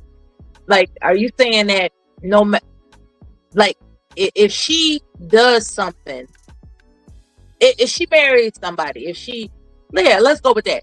I think I remember this part of the conversation. If she marries somebody that you don't approve of, are you going to support the marriage, having confidence in her decision? He said, hell no. If I don't approve of what she does, I'm not going to support her. And I was like, so you realize that she can feel that from you, right? Like you have conditional support as opposed to unconditional support. She can feel that from you. So why should she fuck with you? And he was like, it doesn't matter whether or not she fucks with me. I've already, made up my mind that if you don't see things my way, it's the highway, and of course he's clean and sober, of course, and he's a trucker, but we've had these discussions from time to time, and that's the current update in relationship to what you were saying regarding being intolerant. He, regardless as to whether or not that is his daughter, his only child, he refuses to accept supporting her unless it yields to his approval. And I think people lose a lot when they're conditional. If that makes sense. Yeah, people lose a lot. So to package it up in a pretty bow, I believe that people who are intolerant lose a lot when they are, conditional. And that's the genius of gender wars. It's like very rarely is someone going to be tolerant. It's rare. Like everybody has a corner. You mentioned boxing, I think wrestling. But everybody has their corner. So when it's like you're saying pick a side, but then there's reciprocal, whatever that fucking R word is, reciprocity on the table. Oh shit! We got Mella stumped with the vocabulary. Because I'm cooking. I'm making 3 happiness fried rice. I'm distracted by cooking a meal. Okay. So I'm trying to. I gotta give a shout out to L Nixon for the super chat. What's up, everybody? Shout out to L Nixon. Yo, appreciate that. Shut the fuck up！ 每次开会都不提前通知，我都快到家了才收到 news， 干嘛？你是要打游击啊？你要是有什么事情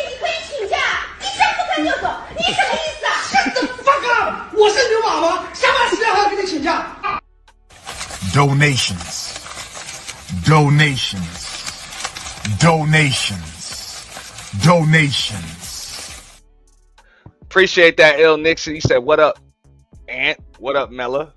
You know, Oh, he mentioned me too. Thank yeah, he you. did. Shout out Thank to L. you. Yeah. I ain't gonna play the whole STFU track, but it is funny as hell. It is funny as all hell. You know? There's nothing like black folks being funny. That's what we do best, and that's the problem. You know, we were mentioning politics earlier. What saddens me is how it would appear that a lot of people are just now finding a sense of priority to pay attention to politics. You know, it's like if I didn't know any better, our people was just interested in laughing and not taking anything seriously. And here it is. Oops, some calamity that affects folks' day-to-day life has come into the mist, and it's like, oh shit, I haven't even paid attention to politics. I don't know what the fuck's going on, and now they playing catch up. It's like, yeah, now that I think about it, Barack Obama didn't do this, or Trump didn't do that, and Biden didn't do this, and Reagan didn't do that. It's like, okay, so now you want to study politics and civil service issues and civics and blah blah. Like, it's like, you know, the whole thing about us being caught up, or dare I say bamboozled into prioritizing comedy is fucked up. Everything ain't funny, okay? There ought to be time taken out of one's day to prioritize what is serious before you have a heart attack, if you get my drift. Well, Like, that's one of the things that I said earlier. black I'm like, people are too okay, so impulsive. That's my point. We're too fucking impulsive. okay, And we can be better than that. but let me ask you this: Are you an impulsive black person? Online, hell yeah. Okay, Online. so that's what I'm saying. Like, I've had to. I mean, I'm human, so I got impulses just like anybody else does. But at the same time, I've tried to understand my triggers, recognize them, manage them to a certain degree. That's an everlasting journey. Like, I'll never really be done working on those things. But at the same time, I'm like, I don't like the blanket state. Like, I don't like to make blanket statements because I know all black folks are not impulsive like that. You know, everybody doesn't prioritize entertainment and being funny. Granted, a lot of the loudest voices and the people that have been able to make the most money, you know, have been able, you know, have like prioritized being funny and entertaining and all of that other shit. But nah, I don't believe that that speaks for an entire demographic. I mean, I would agree with you to an. I'm not even going to disagree with what you said because as a whole, my own anecdotal evidence, what I've seen, yeah, a lot of black folks are, you know, impulsive, but I can't blanket everybody, you know, in that shit because I just know like I'm not like that, and for the most part, the people I'm cool with that I rock with aren't like that. Like people think, you know, people think before they act, or at least try to.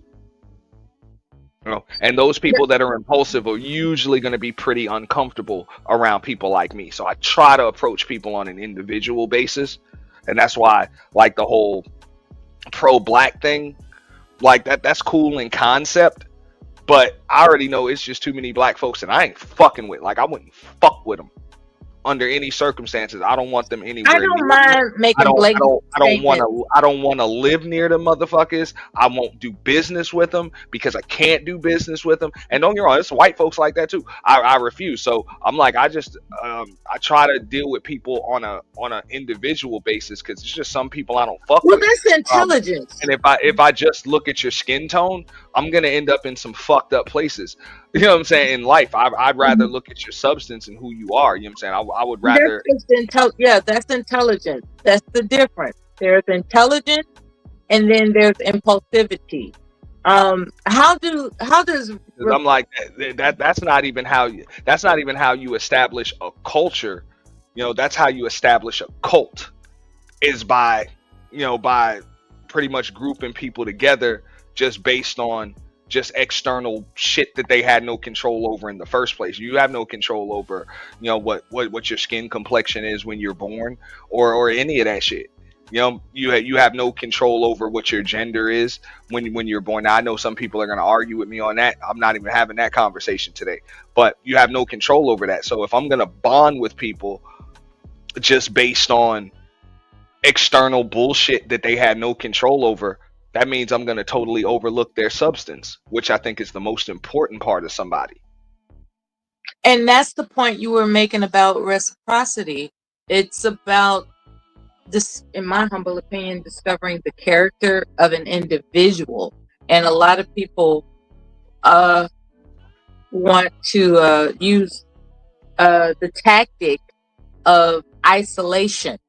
Like, there's men and there's women, and let's go at it, with those different corners in which to come out fighting, as opposed to understanding that each individual has an individual character. And it takes an intelligent person to amplify in a conversation that aspect, but some don't. And believe it or not, their inspiration is just to keep audiences. That's what their inspiration is. It's like, okay, if I clown this bitch, people are gonna stay tuned. If I start talking soft and gentle, like, can't we all just get along, people are gonna tune out. And so a lot of times it depends on the individual's inspiration as to whether or not they conduct gender bias confrontations. Yeah, I mean, look, and it's not even just gender bias confrontations. I mean, look, I believe it's a time and a place for all of that shit.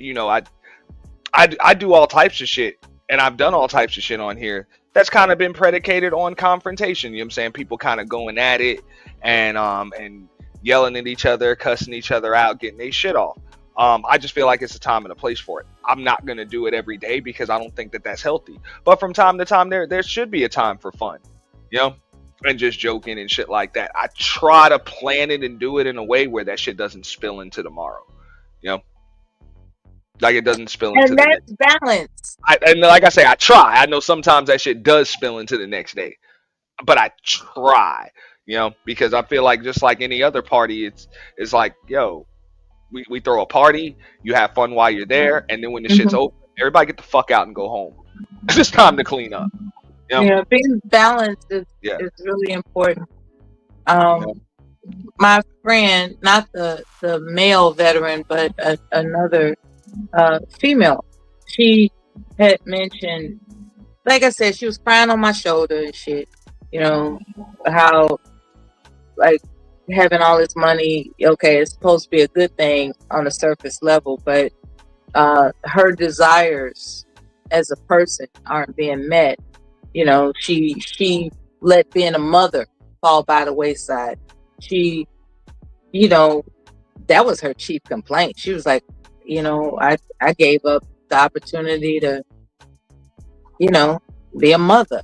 I gave up, and so she's asking, like, I just want somebody to love me. Do you think at some point a man could love a 45-year-old woman?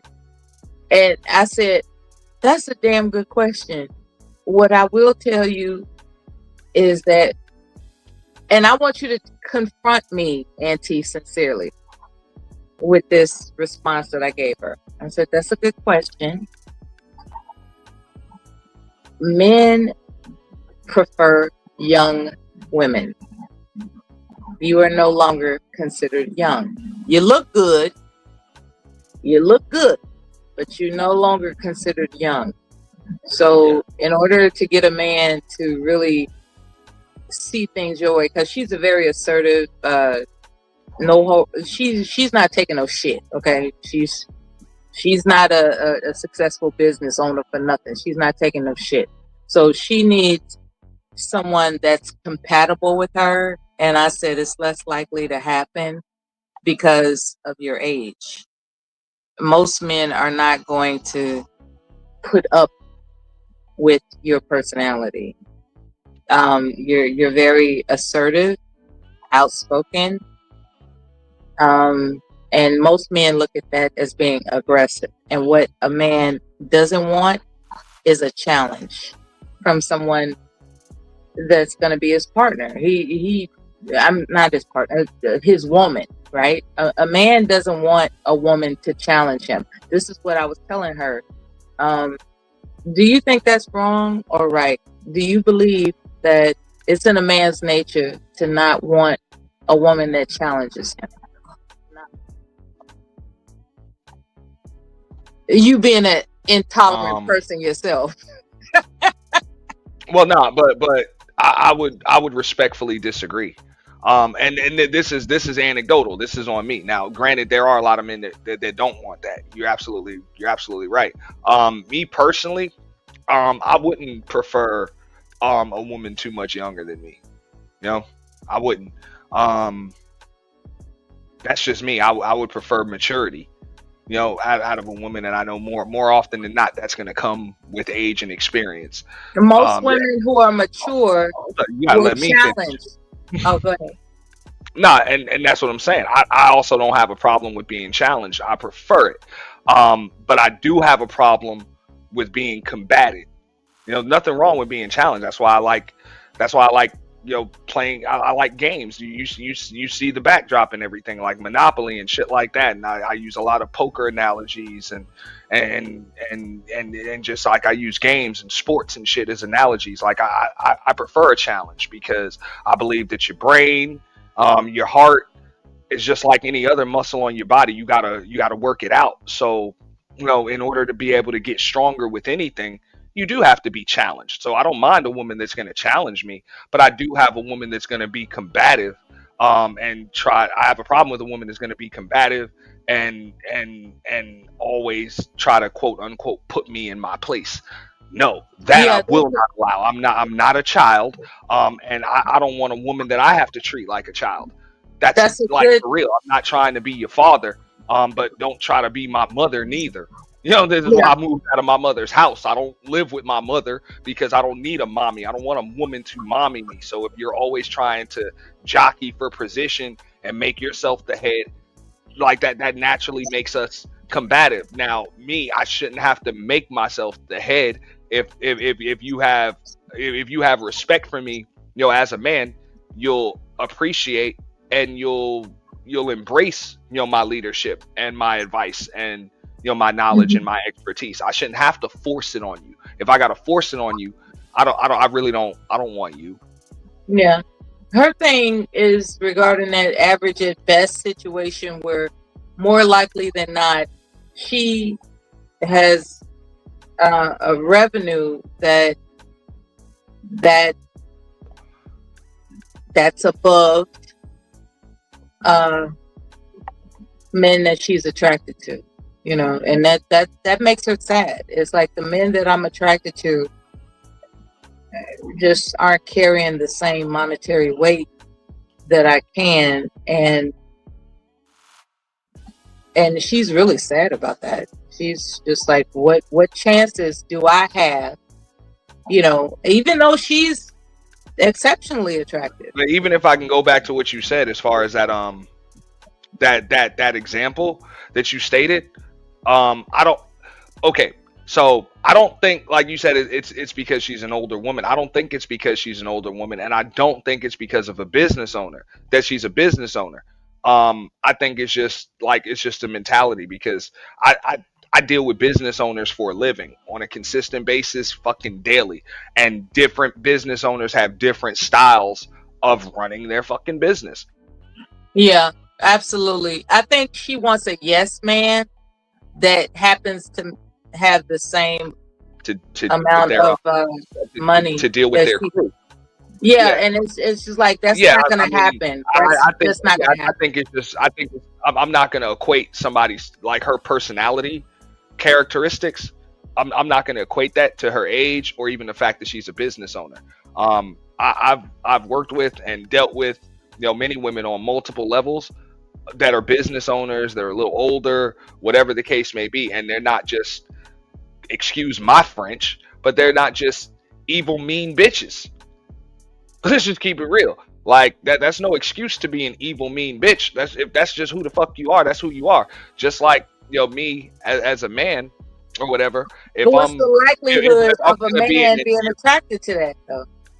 Hold up. If I'm gonna be in a one-sided, possessive, domineering asshole, that's not because I'm a certain age, and it's not because I'm a businessman and shit like that. That's kind of who I am. Those are just personality traits that I've come up with. You know what I'm saying? Over the course of time, like every man my age that owns a business or runs a business or works with business owners isn't gonna be like that. So she wants somebody to accept her unconditionally, and I'm like, at your age, good luck. That's all I'm saying. Yeah, I mean, 45, and you want somebody to accept you and your, domineering personality unconditionally. Yeah. Good luck. Good luck. And that's what I say. Like it's chemistry. It's not geometry. It's not algebra. It's not geometry. Like somebody like her is just gonna have to have a personality type that fits with her well. That's it. Because more than likely, it's very little change that she's gonna be able. She needs a Stedman. She's probably gonna have to be willing to compromise. She needs a Stedman, man. Well, yeah, but don't get me wrong. There are Stedmans out there, but just understand, it's gonna be tough to get a Stedman if you ain't Oprah. That's what I'm saying. No, that's what I'm saying. You have to be you have to be such the catch that he has no choice but to be a Stedman. Like you got to be such the catch, and what she's looking for is someone that financially equates to her standing. And I'm like, I don't know about that, baby. He got to have just the right technique and be just the right type of fisherman in order to catch that damn bait. Like, you got to understand. I mean, it's like she doesn't want people just got to understand. She wants somebody that makes the same amount of money that she does, and that's the conundrum. It's like men that make your type of money, they got options than to put up with your shit. Okay, you need to understand that. This is something that I said a long time ago. It's not even just that they have options. Notice who they are. A lot of times, just like her, she developed certain personality characteristics to get to where the fuck she is. And a lot of men, if they're going to be around her age bracket, that have been able to accumulate and have a certain wealth level, income level, and all of that shit, they've developed certain personality characteristics to get where they are. So stop looking at just the external as far as their bank account. Understand who they are, because that's what led them to where they are. So ask yourself this: are they willing? Like, are most men, most men that are 45 years old, making $1 million a fucking year, run their own business, and are used to being in charge, don't let people talk down to them. Like, that's just what the fuck it is. They don't let people talk down to them. It's not just that they don't let women talk. They don't let nobody talk down to them, because they're used to giving the orders all fucking day. Trust me, I deal with business owners every fucking day, all damn day. I've given people the best advice that I could possibly give them, advice that I know for a fact will work for them, and they'll tell me straight up, I will run my business into the ground before I let your ass tell me how to run it. Fuck you. Like, they'll tell me that shit just like that. I gotta respect that. That mentality is what got them to where they are. Yeah, their defense mechanism is what made them, and they're not going to let that go. Yeah, and so it doesn't mean that there's not a man out there for her, but are her options in the dating pool limited? Absolutely. All of our options are going to limit a little more as we get fucking older. It's just that's just natural. That goes for men and women. Like, our options are gonna be a little more. Man, that made her cry, man. I felt bad. I was like, I'm just telling you the truth. Like, what are the odds that you're gonna run across somebody that's your age, your income level, your wealth, that's gonna put up with that shit that you do? Like, cause she's, you know, Yeah. she's somebody that you can't tell her nothing, right? Mhm. You can't. I mean, as a you know, like men can't tell her she's No, like just biased. like she don't take shit from nobody. Chances are a man that's on her level ain't gonna take shit from nobody either. That's what I'm saying. It's like, No. what are the odds that you're gonna run across somebody that's gonna yield to you, baby? What are the odds? I mean, You know, it made her cry, Auntie. they're the It made her same cry. odds of expecting her to yield to somebody. Highly unlikely, you know. That's So, yeah. She was like, I'm but not. she is likely She to said, end I up with. know for a fact that I'm not going to yield to anybody, and I want someone to love me for that. And I'm Yep. like, good luck. Now that there are plenty of men out there that will love her for that. The only thing is that they likely won't have shit or be shit And that's or have what made her cry. accumulated shit. Like they're gonna need her to call the shots because they can't call any of their own. But if you want a She a man that's sugar mama already in for life. position, somebody that's already spent, you know, most of their life calling the shots, being in charge and not taking shit, they're probably not just going to change for you. And then on top of that, a lot of those, and just like I tell the dudes in these spaces, I'm like, why a lot of these dudes talk about going to younger women. I'm not gonna say all of them because some of them just want to be predatory and possessive. I'll keep it real. A lot of them do just want to do that. But at the same time, you know, those good women that are of their same age bracket, you know, 35 and up, they're taken. Like they're taken. They already fucking married to somebody or with somebody and have been for a while.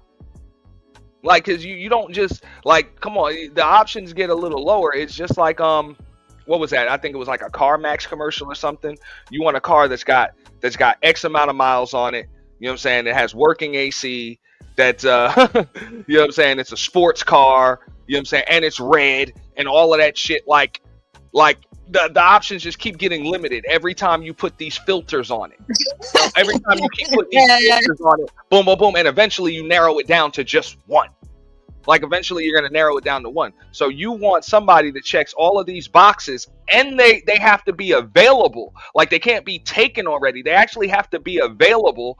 And on top of that, which everybody seems to forget this fucking part, they actually have to want you. Oh, that Mm, part. They actually have to want you. absolutely. Like, and people are like, but I deserve. It's like, yeah, but that person still gotta want you. They got to want you. Even They if you have find got that to person want and you. they're available and all of that shit, they still gotta want you. So, Yeah. That's like, the important part. so like I said the same shit to them dudes. Like, yo, you want all of these fucking things, but then that person still gotta want you too. That's why I said what a majority of women are doing shouldn't even be a concern to you because you only in position to have one anyway if you lucky. You're not looking for the rule. You're looking for the exception to the rule. That's who you want to spend the rest of your life with, right? If you're an exceptional person, you would want to be with another exceptional person, right? Why would you want to be with a typical person? And that's what I hear a lot of when I get into these debates and these arguments and these conversations. Well, most of the men, I was like, what the fuck you worried about what most of the men are doing? Ain't you just looking for one?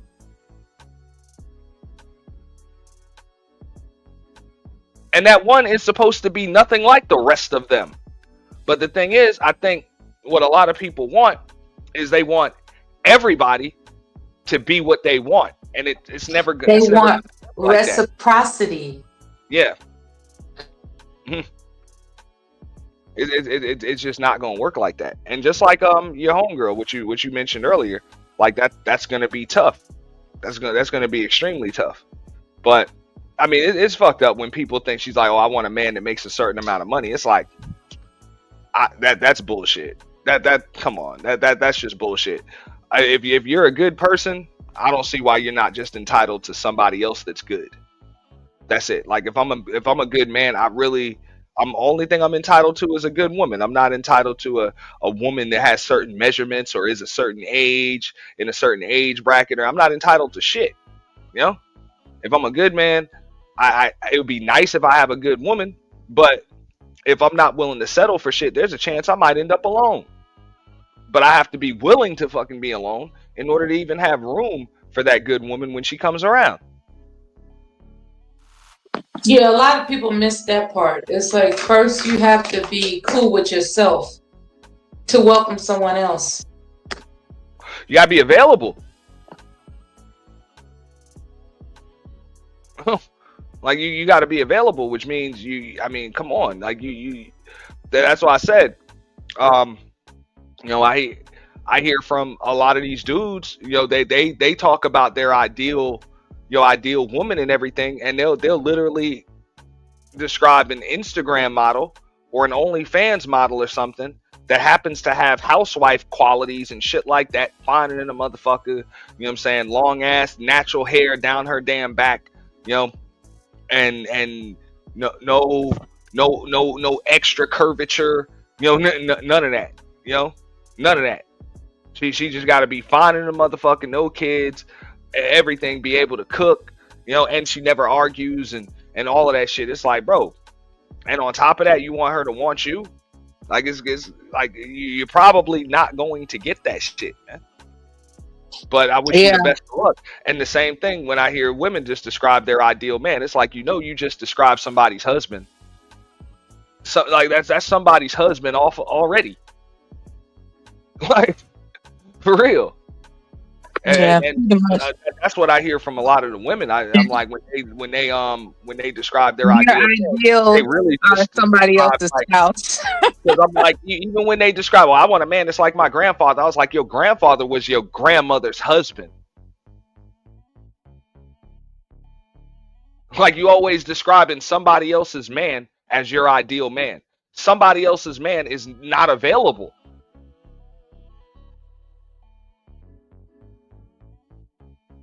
Like when you get with somebody that's single, you always got to ask yourself, why is that person single?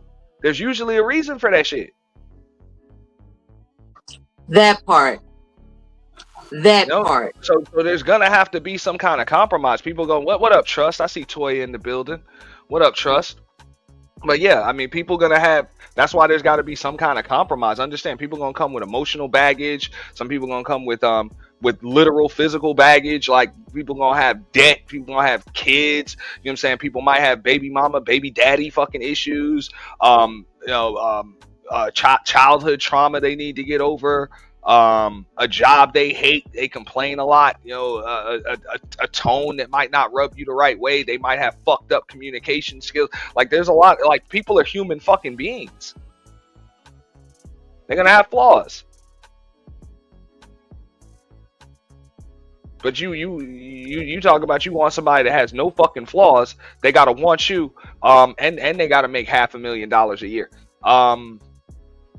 Hey, it's okay. I mean, hey, don't settle for less than what you want. But when you have that mentality of all or nothing, just understand you might get nothing. Like that's gambling, goddammit. Like, if I say all or nothing, nothing is a possibility. It's an option. There's always hope. Put it on your Christmas wish list. There's always hope. Yeah. But I mean, you would hope that the good outweighs the bad, and you're willing to, you're willing to deal with somebody has enough positive characteristics and good things about them and you're willing to accept their flaws, or at least accept the fact that they're working on their flaws. Because I'm human, I know I got them, but I gotta try to work on shit, And it's an ongoing journey. Speaking of gender bias issues in terms of reciprocity, what are your thoughts about fidelity? Fidelity? Why is it that I'm not saying that women don't cheat? That's not what I'm saying. It would appear that more often than not, a lot of women help men to cheat. Help them. Okay, so let's get into it, right? Let's get into it. It's tough for a man to cheat without help. But go ahead. Okay, let's get into it about the itemized circumstances that lead up to, one of them cheating, right? Because there are complaints about a man, quote unquote, is expected to cheat. I personally don't find that to be the case. I think there are circumstances and situations where people exercise vindictiveness, right? Um, as to why that happens.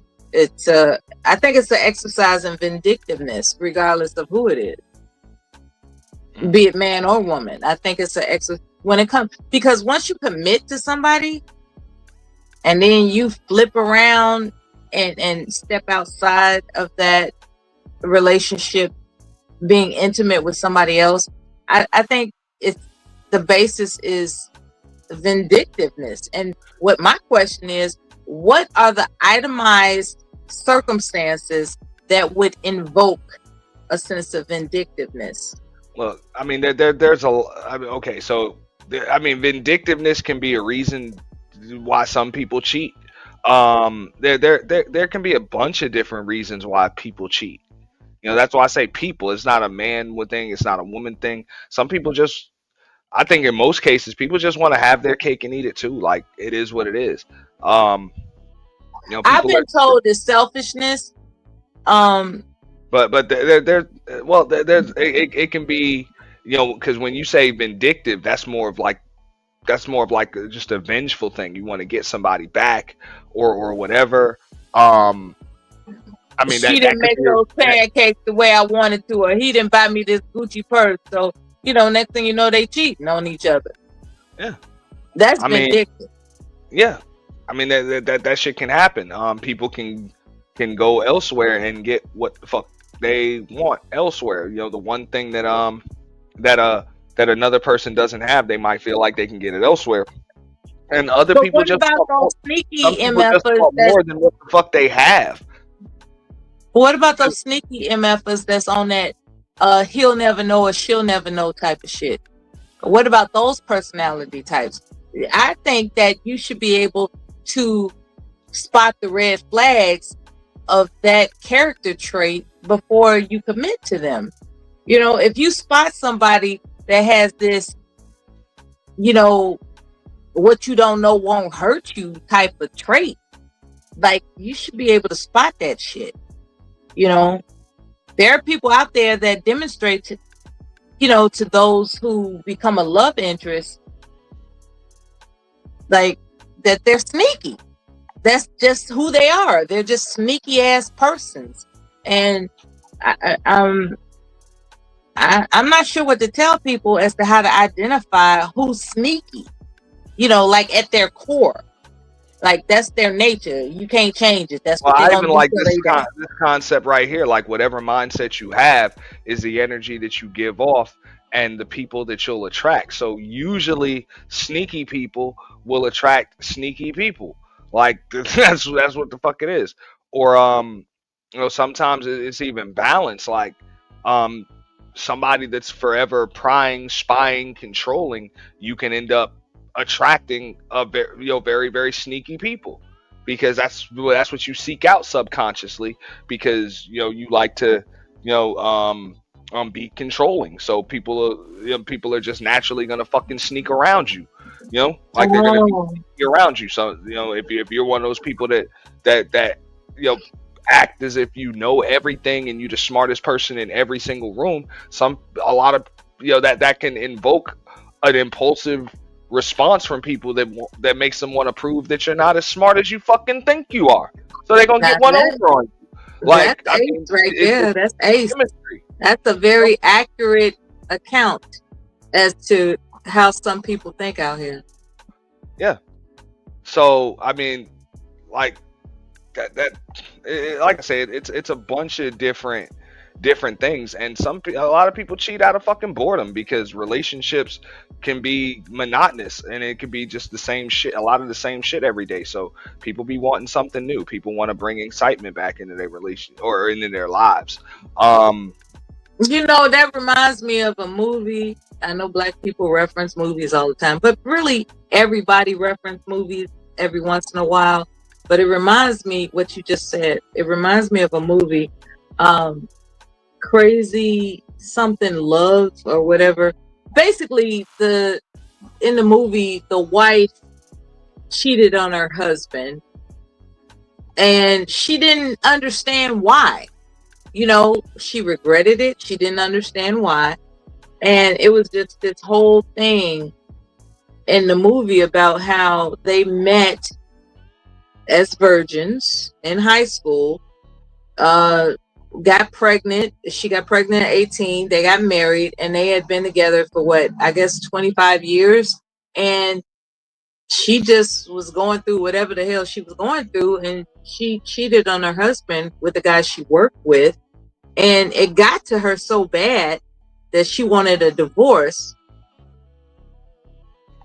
and announced that she cheated on him. And he was just all fucked up in the head for a while until he ran across a guy that was like, I'm going to get you back to your manhood, and she will rue the day that she ever, stepped out on you. And so, as it turns out, he turned around and while they were separated, had sex with multiple women, one of which was the school teacher of their son.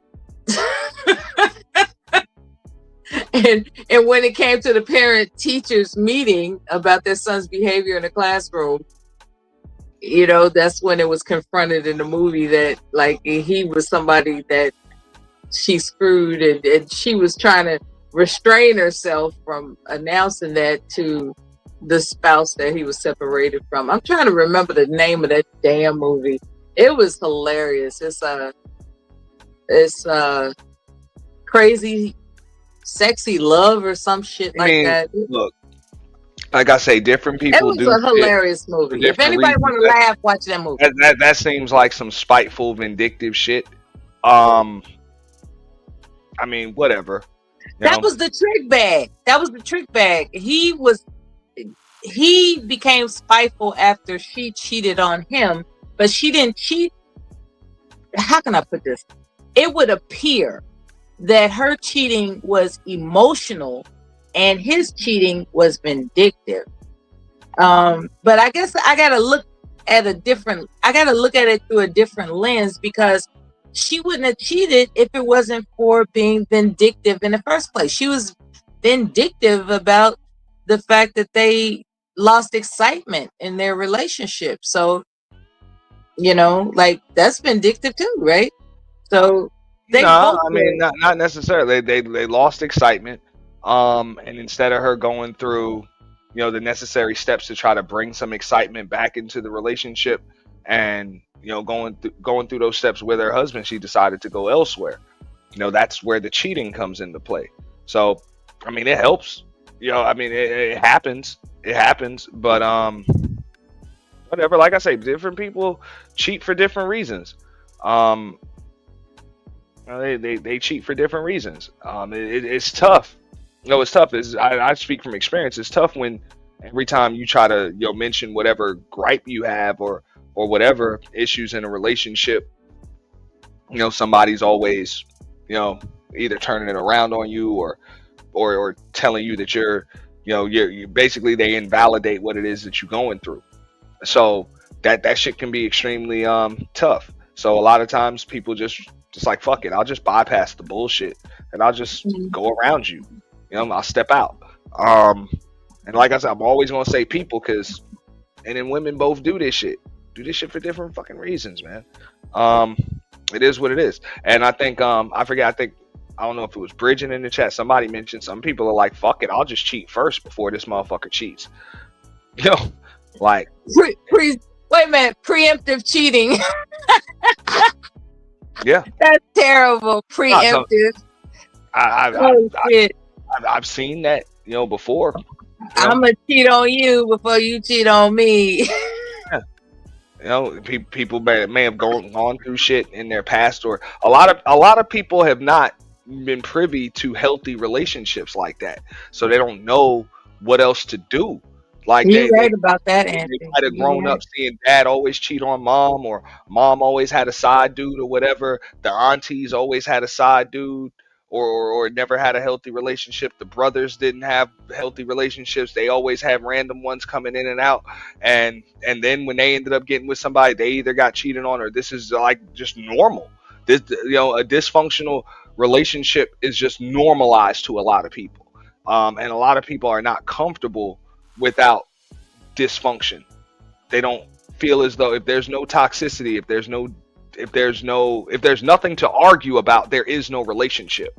You got that right. I've This seen people this like person that. must not care about me They if don't there's understand what nothing peace to argue is. with them about. And that's what Yeah, I'm saying. Because and that's a really lot of people awful. can't even communicate with each other after years of being in a relationship unless they are arguing with each other. That's really awful. Yeah, there are people that believe that you're not having a good day unless you experience some type of dysfunction. That's really awful. A lot of people misconstrue boredom with peace, or rather peace with boredom. A lot of people who have said, I'm bored, I'm bored, I'm bored, they truly don't understand you're at peace. Do you not understand what peace is? You're at peace. Well, you There's can't tell no, somebody else that they're at peace. yeah, like, I mean, Peace is extremely subjective. how so? Well, I To mean, me, there's a specific because definition some for people, peace. What's yours? that's why I like to use the term monotony. Like you're dealing with monotony, it's routine. So that shit does equate to boredom for some people, and for other people, it equates to peace. Like being able to do the same thing every single day, deal with the same damn person. That's peaceful. And other people see that shit as straight boredom. Like it's fucking boring. It's boring, and they want more. Like They want chaos. give this motherfucker They something to want complain dysfunction. about. Yeah, let me give this They motherfucker want something. calamity and But violence. that's another reason why I engage in a lot less of these conversations, because I'm like, y'all want to argue. Y'all want to argue. Even when I say the roles of men and women are supposed to be complementary, not combative, I get an argument with that. Yeah, but the problem is the men. I'm like, what the fuck?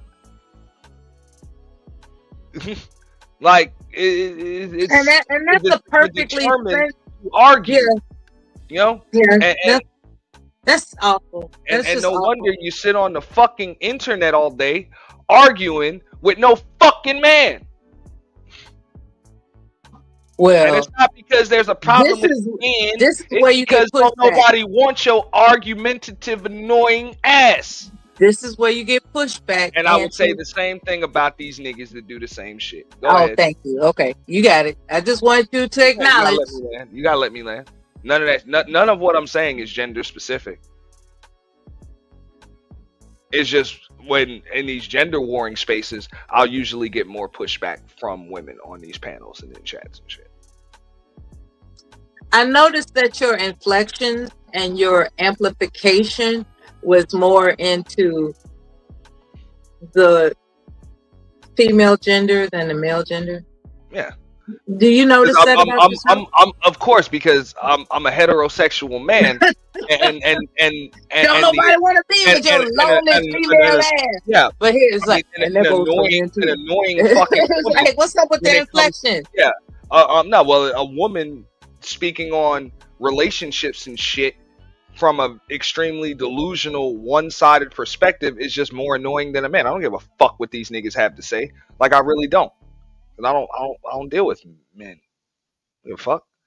No, I mean, that's just the way I see it. Yeah. Well, you're intolerant, so I get it. Give me a second. I gotta protect the channel right here. Give me one moment here. Who is this?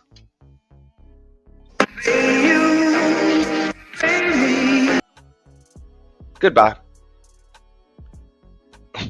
Go ahead, Mello. Wouldn't it be nice or kind if someone authentic would join the panel? That would be great. If they want to, they can. If not, it's fine. No. Link is pinned, at least on one channel it is. I'll drop it again, but it's all good. I was kind of looking forward to I don't need no crutch to do this shit. more opinions. Well, no, I mean, look, it's tough because especially when you're making sense and nobody can debunk a fucking argument.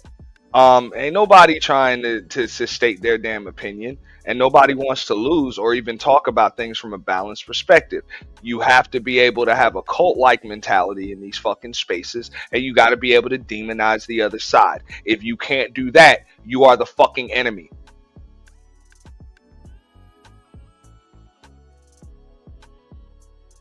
Shout out to the Book of Ronan, called this shit out a while ago. Most of these folks are not content creators, they're conflict creators. A shout out to your creativity. That's what I'm saying. They're conflict creators. And I don't even like the term creator, because a lot of motherfuckers ain't even creative when it comes to that shit. They can't even come up with new packaging for the same shit. It's the same shit in the same old damn package, and they keep serving it to you every goddamn day. Y'all should be insulted by that shit.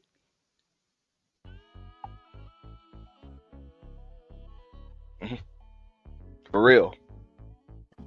I was attracted to the title, Reciprocity.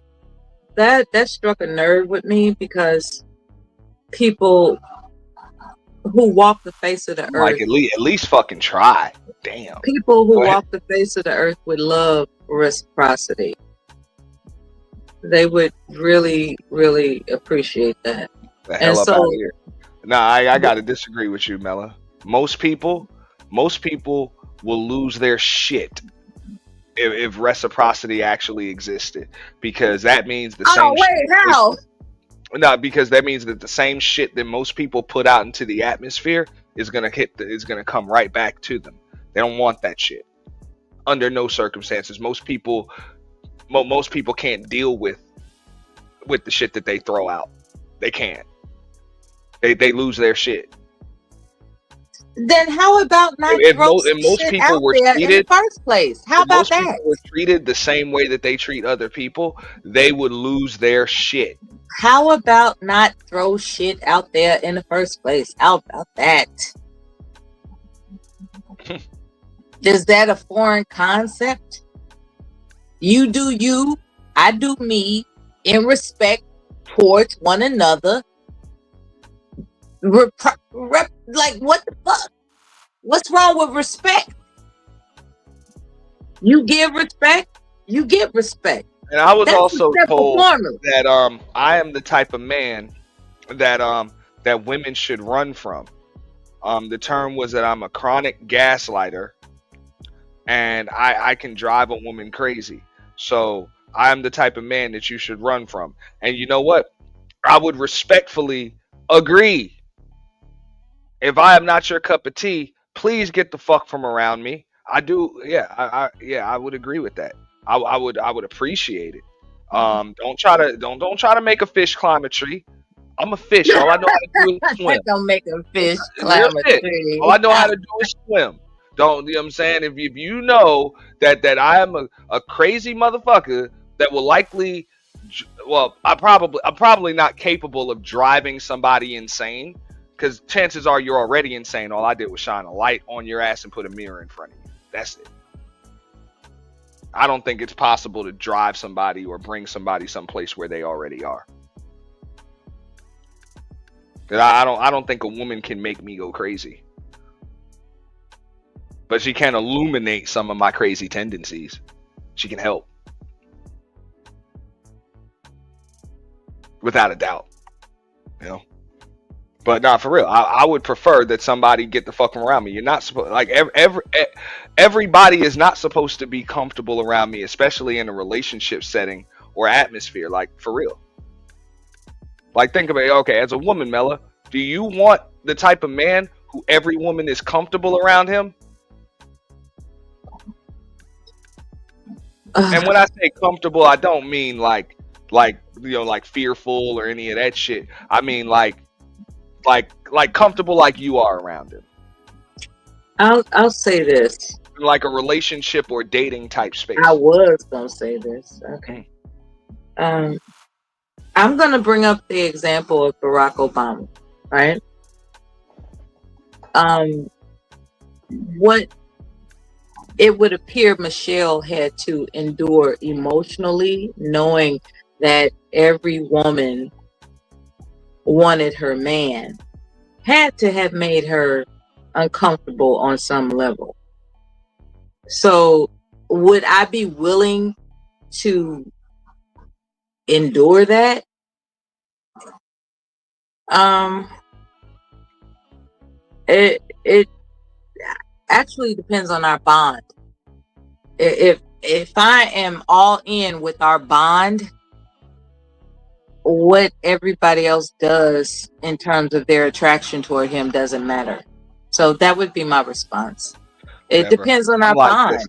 All you niggas should not be salivating and shit, thinking you got a chance and be all comfortable around my motherfucking woman. If that's the case, she's doing a little too much to make you niggas feel comfortable. For real.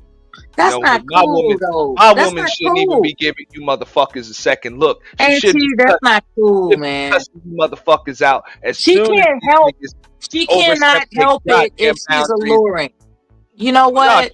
she can't That's help that it. But real bullshit. shit, them She niggas need can't to help it if know. she's Them alluring. niggas need to know that they can look, but ain't no touching or sampling the Ain't motherfucking nobody trying to merchandise. touch her. It's a matter of, and damn She's sure just don't, alluring. don't touch her, don't breathe on her, don't do none of that shit, cause you about to get your feelings hurt, motherfucker. You do not, that shit ain't She's gonna fit you, alluring. nigga. No, no, she can be She's alluring, but alluring. all them niggas need to You know married that an they ain't. alluring woman. What the Hey, fuck do you really think you can do? I'll tell you People what the got fuck I can do. eyeballs, man. Hey, it's that simple. I'm She's pretty sure. she's Look, gorgeous. She's un, absolutely jaw-dropping gorgeous. And you're trying to believe that you can suppress that from nah, hey, I never said motherfuckers can't want her. I'm pretty sure every dude is supposed to want my woman. That's then not what's a the fucking. problem? I'm telling you, and you ain't letting me See, that finish. shit happened to me with my Still ain't first letting me marriage, right? finish. Like you ain't That gonna let me finish. go ahead, go I ahead. don't want to have to drop you. Goddamn, Mella. Nah, as far as that alluring shit, I don't have a problem. Yeah, that motherfuckers can want her or whatever, but real shit, all the motherfuckers supposed to know goddamn well once they either get too close or overstep their boundaries, motherfucker, you ain't me. Like straight up, you ain't me, so that means you ain't got no goddamn chance. That's it. You ain't got no chance. There ain't none of that. Oh, I want a woman like her. No, there's only one woman on earth like her, and she's with me, which means you can't have a woman like her. You need some other type of chick, motherfucker. You ain't gonna have her. You ain't gonna have a woman like her. That's it. She's for me. And I would expect that my woman feels the same goddamn way about me. All these chicks, hey, they can want me all the fuck they want, but they gotta know that they are not her. That's it. They can't have.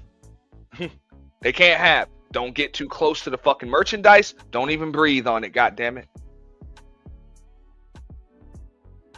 Because you about to get your fucking feelings hurt. And if you get too close, you might get something else hurt. Real shit.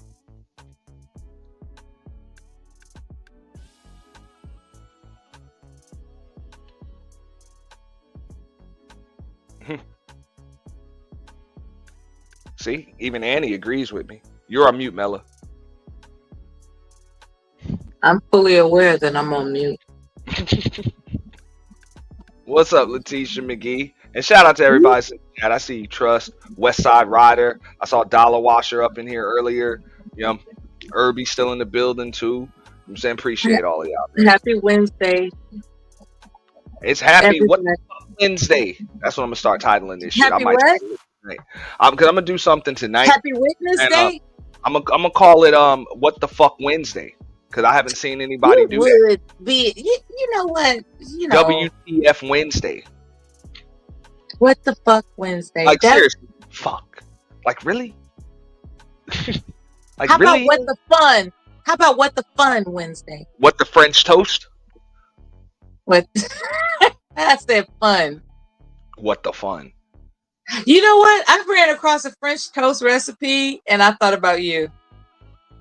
I said, Oh I yeah. wonder if it's regarding a Japanese channel and the French toast was thick. And I wanted to ask you now that I have the chance, do you like thin or thick French toast? I prefer it thick. Do you?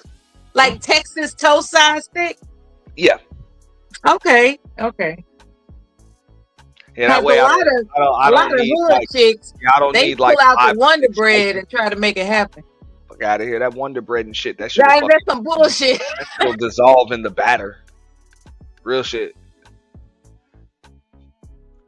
That's that milk toast shit. I remember a relative of mine tried to pull it off. I was like, what are you doing with this damn Wonder Bread? Like, fuck that shit. Get some Texas toast Fucking slices. edges fall in the At batter and least shit. 1 inch slices. Like, what are you doing with these thin ass Well, slices? hey, hold on. An inch is pretty fucking large when you talking about a slice of damn bread. Well, how large do you want It's it? fucking large. You want No, half an inch? Texas toast is straight. You know, I forget what that A brand is. proper It makes Texas the toast is Italian, an inch. because you can get like sliced Italian bread. You can get it sliced, so usually those slices of Italian bread are pretty decent. But yeah, Texas toast is probably about what, like half an inch, I think. Oh yeah. You're right. It's about half Yeah, inch. You're right. not about half an inch. You're right. You're right. Yeah. So I'm like, an inch is pretty fucking large. Yeah, my bad. I guess I was thinking about steak or some shit. But you But don't yeah. you don't want it to dissolve in the batter, but you want the batter No, to you kind of don't. You don't want it to just like be so yeah. soggy that you can't do nothing with it. But that's what Yeah. I'm saying with that Wonder Bread, man. You'll never you want to get the bread out of the goddamn batter. Yeah. For real. You'll need a spoon just to get your bread out of the batter. You know what my secret is? Cardamom. In Really? addition to the cinnamon, and nutmeg, I also add cardamom. No And I vanilla use extract? real butter. I use Okay. vanilla extract. Vanilla extract is also important. Do you like the sprinkle of the powdered sugar? Some people don't. Preferably. Nah, I don't need it. Yeah, it's not necessary to me. No. But now the butter is important, and The of course, butter is but chiefly important. also when I cook, you cook with the butter, right? You cook with the butter. Like, I don't use oil, not Pam. Maybe a little bit You of gotta be careful cooking, with butter because maybe a it little bit of burns. cooking spray, but you line the pan with butter. You gotta be careful because butter will burn. Well, butter will burn, but that's why when you making shit like French toast and pancakes, like the So level that you you like have. yours crisp. Damn, I gotta answer. You want some crispy French I mean, I toast. can't answer if you don't let me answer. Damn it, Mella. And no, I Oh, don't like that. my bad. What I'm saying is, no, if you don't have the eye at the right level, that shit's gonna burn on the outside and be soggy on the inside. So it's necessary that you have the eye on the right level. You know.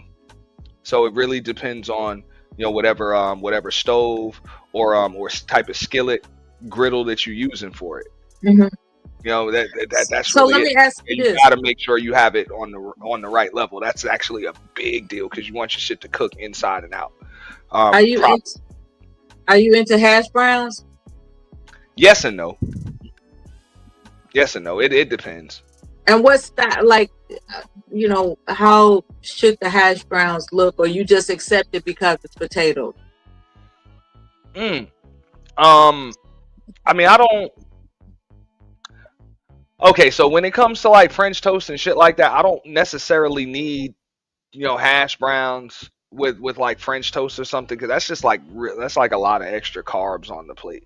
So I try to make sure that it's pretty balanced. So you have protein, you got carbs, and then I prefer like maybe a turkey kielbasa sausage or turkey bacon alongside of that. Make sure it's all nice and balanced. If anything, before I'll do hash browns, I would do grits.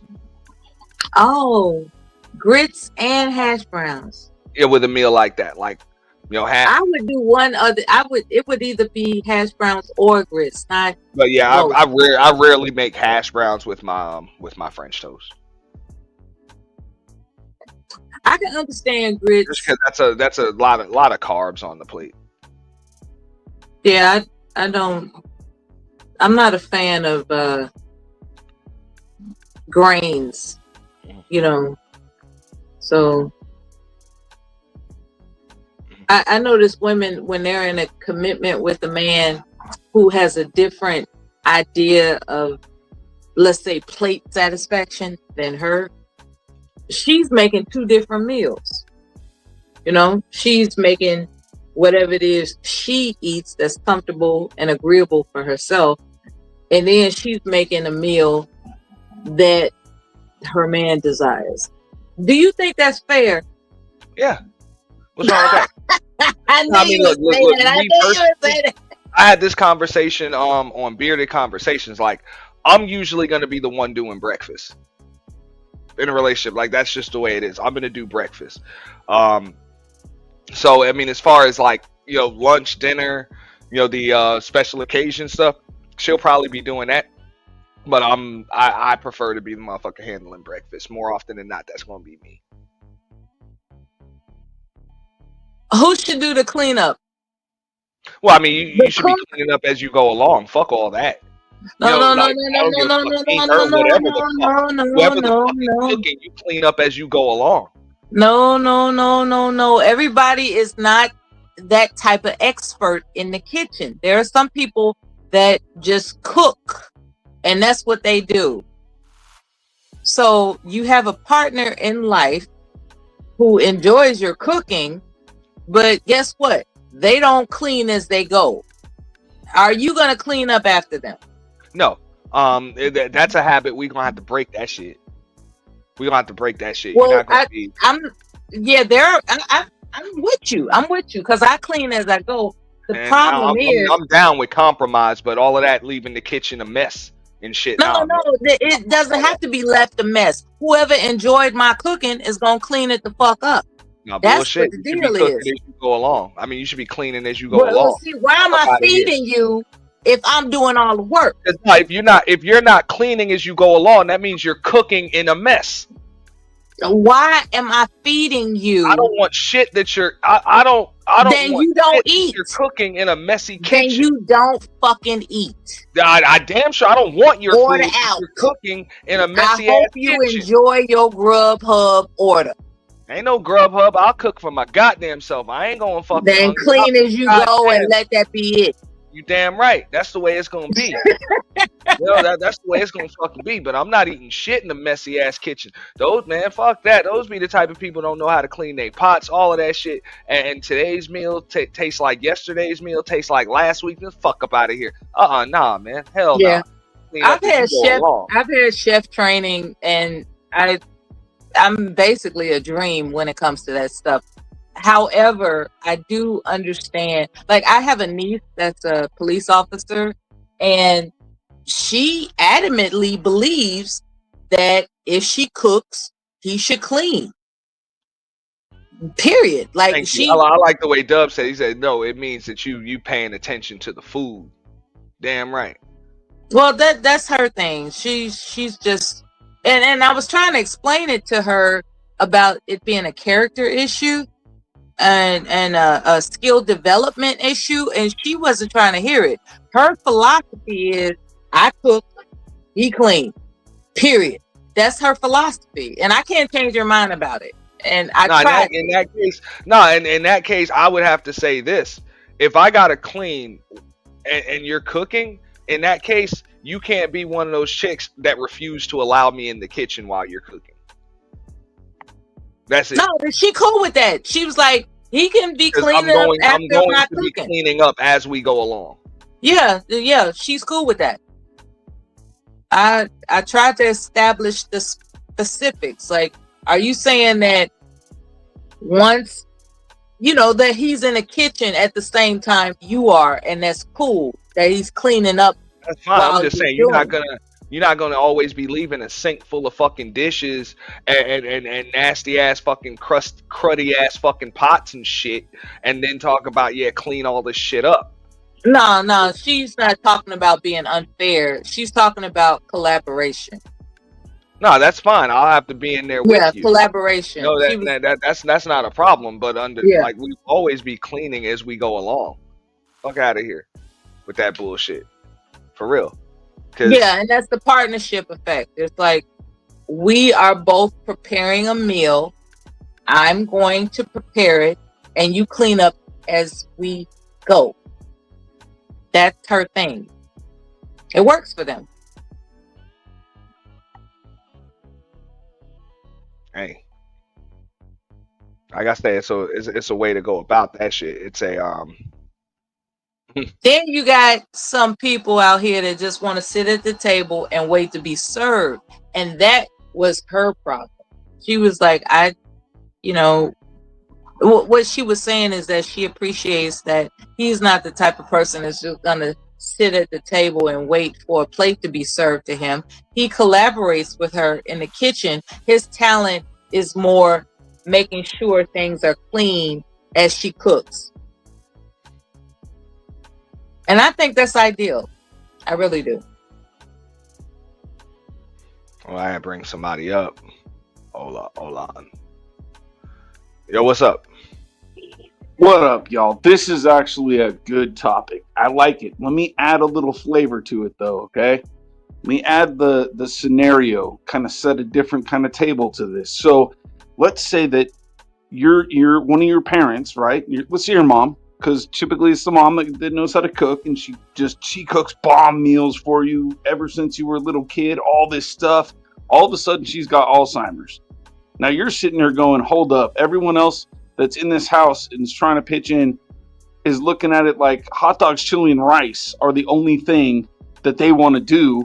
And I'm sitting there going, are you kidding me? This lady, her whole life, has cooked me the baddest, tastiest meals ever. And I'm like, I need to kind of reciprocate this.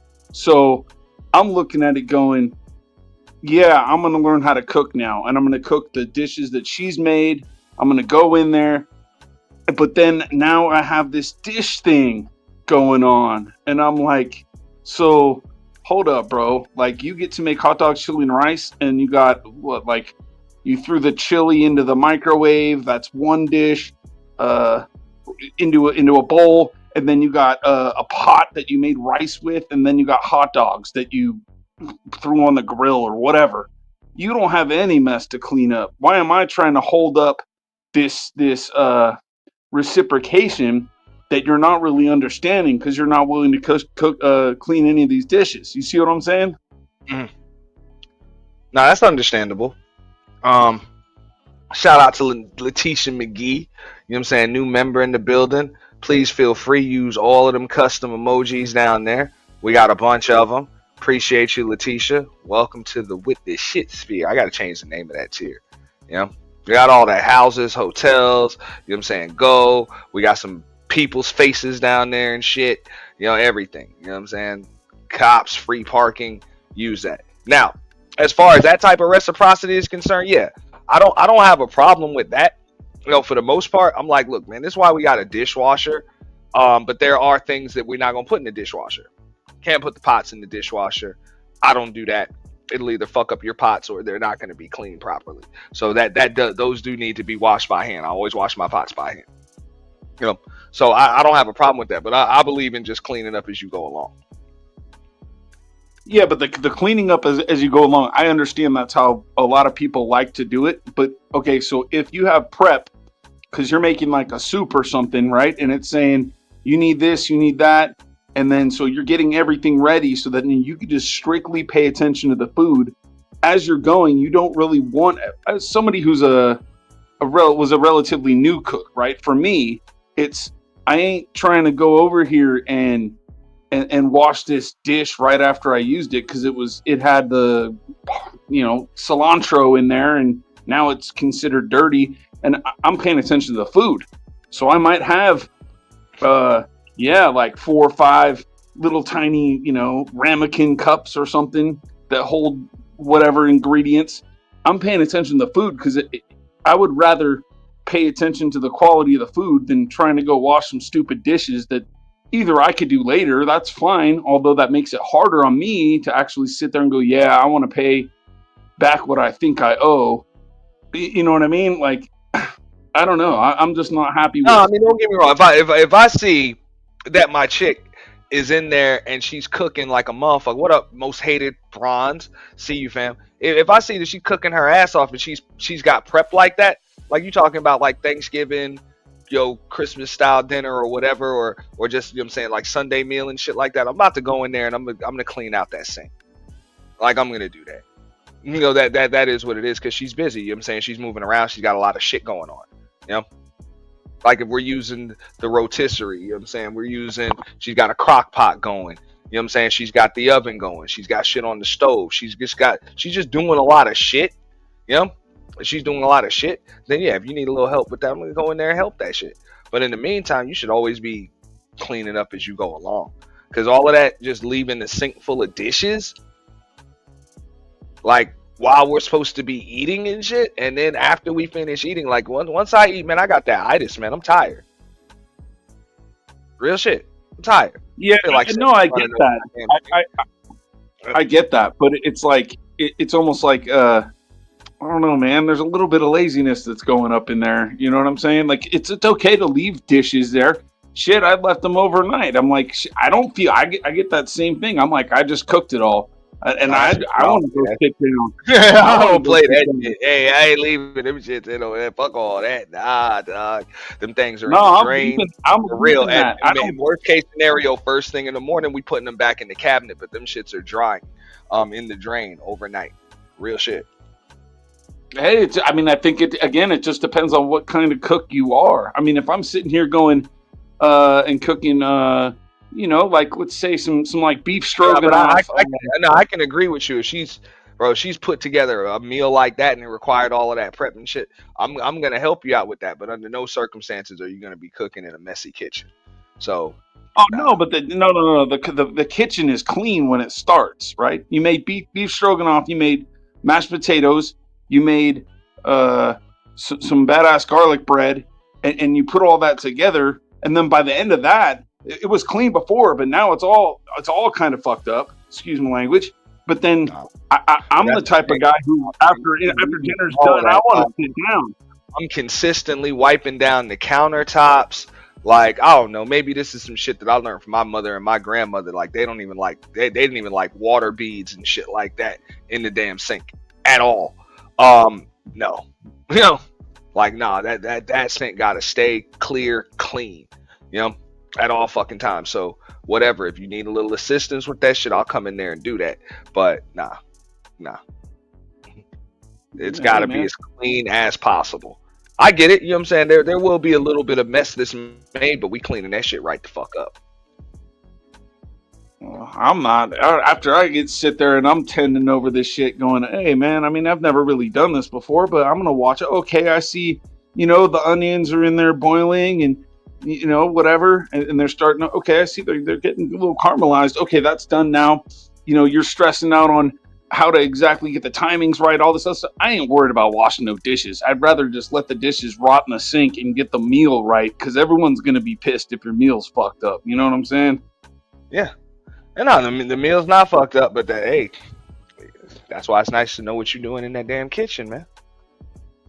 No, it's definitely true, but it's like to say, okay, well, what am I doing right now? Am I trying to be a cook or a dishwasher? Pick one. Well, look, okay, so these your pots, your pans, you got a routine when it comes to cooking shit. Only if you know exactly what you're doing. Because if you went out there and you go on like a Pinterest, right, and you're looking for dishes and you're like, oh, that looks cool. Yeah, that looks good. I'm gonna make me some of this, and it's like all fancy. You're cooking a steak. They have all the ingredients there, and then you're making this little, green chili sauce or whatever. And you don't know how to do that, and you're like, it needs an emulsifier or some other, weird stuff. And it's like, okay, well, I'm gonna try this. I think it's called lomo saltado or something like that. I've made it before, only like twice.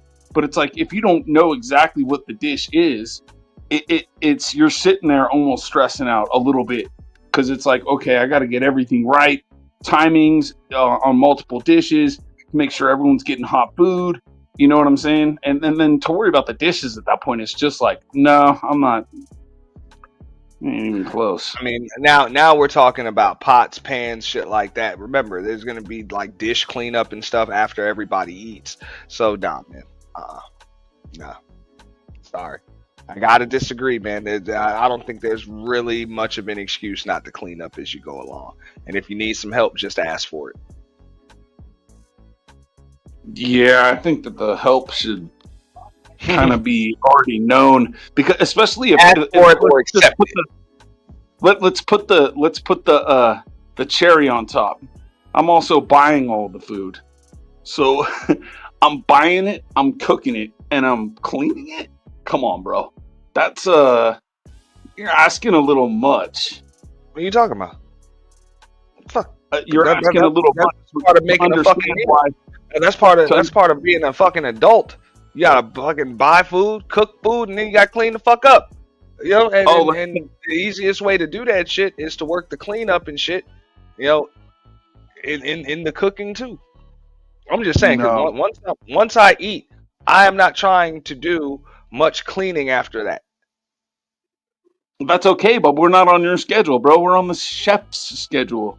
So if you're cooking for 5 other people, you bought it, you're cooking it, and now you have to clean the stuff for 5 people. Like, come on, bro. That should be an easy something to just common knowledge. Be like, yep, I'll wash those. Give me that. I mean, it's simple. Yeah, nah. I'm not cleaning nobody's sink full of dishes. Fuck that. No. Well, then I'm sitting there going, oh, well, I mean, I've already done this. So it's like, well, you know, I wouldn't do that again. You know what I'm saying? For anybody.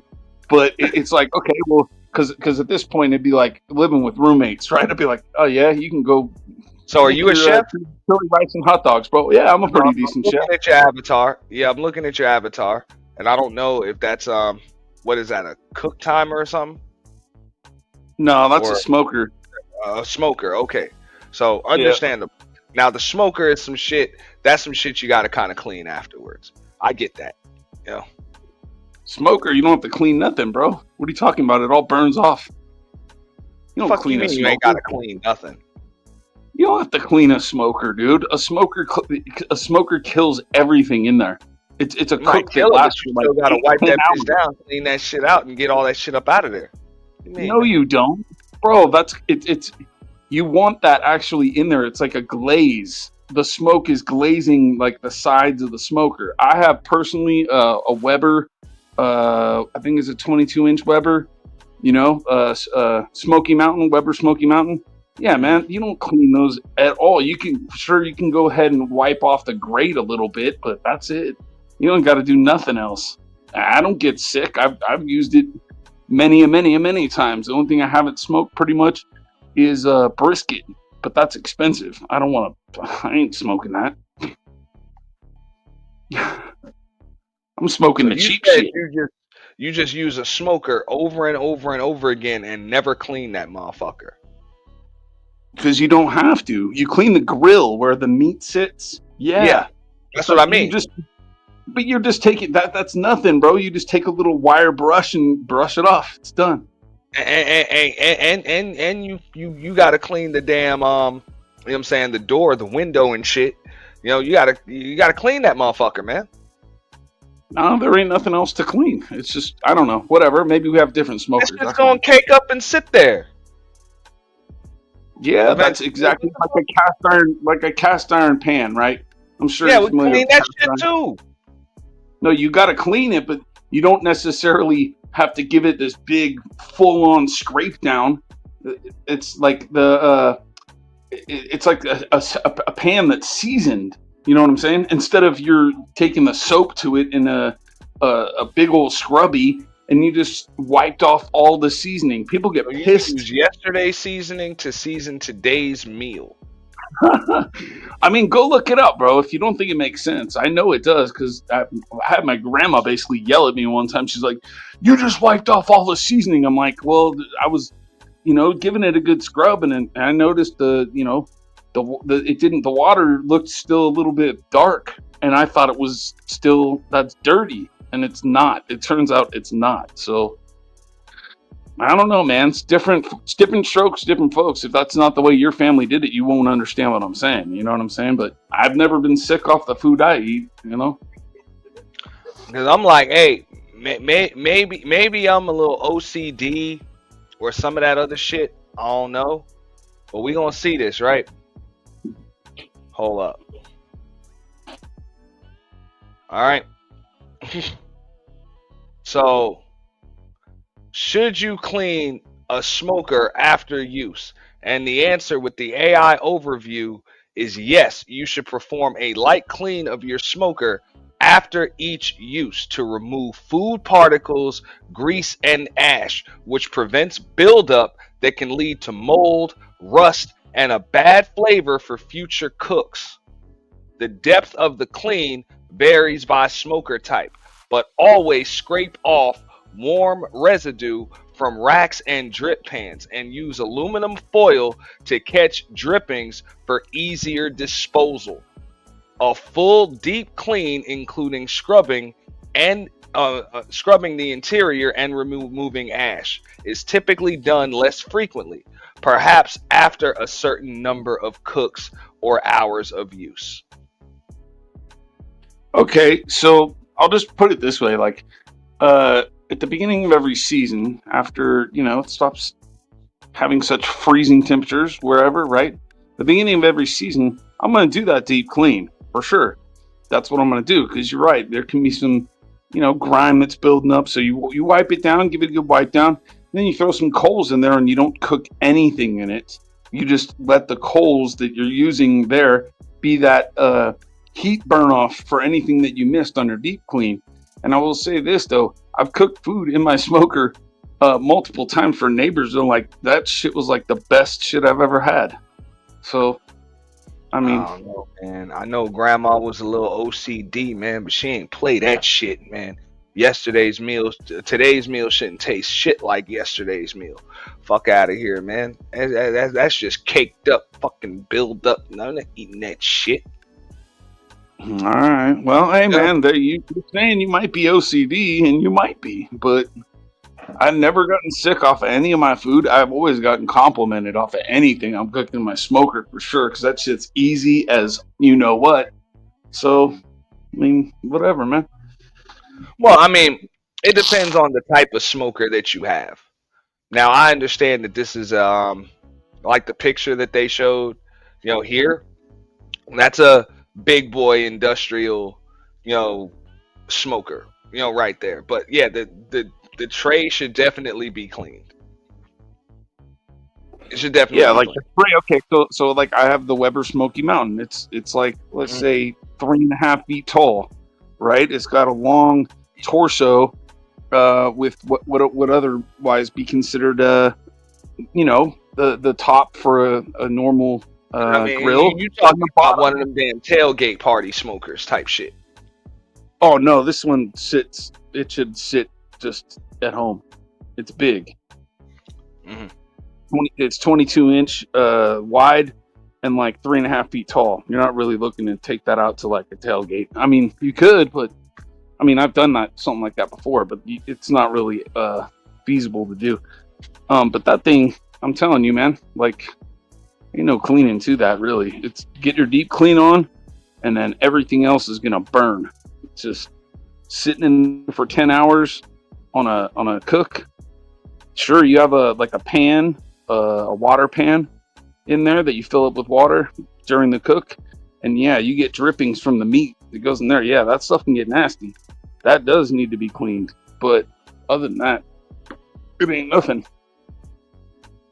And it's actually really good for anyone out there who never That really shit used a is. smoker. It's excellent.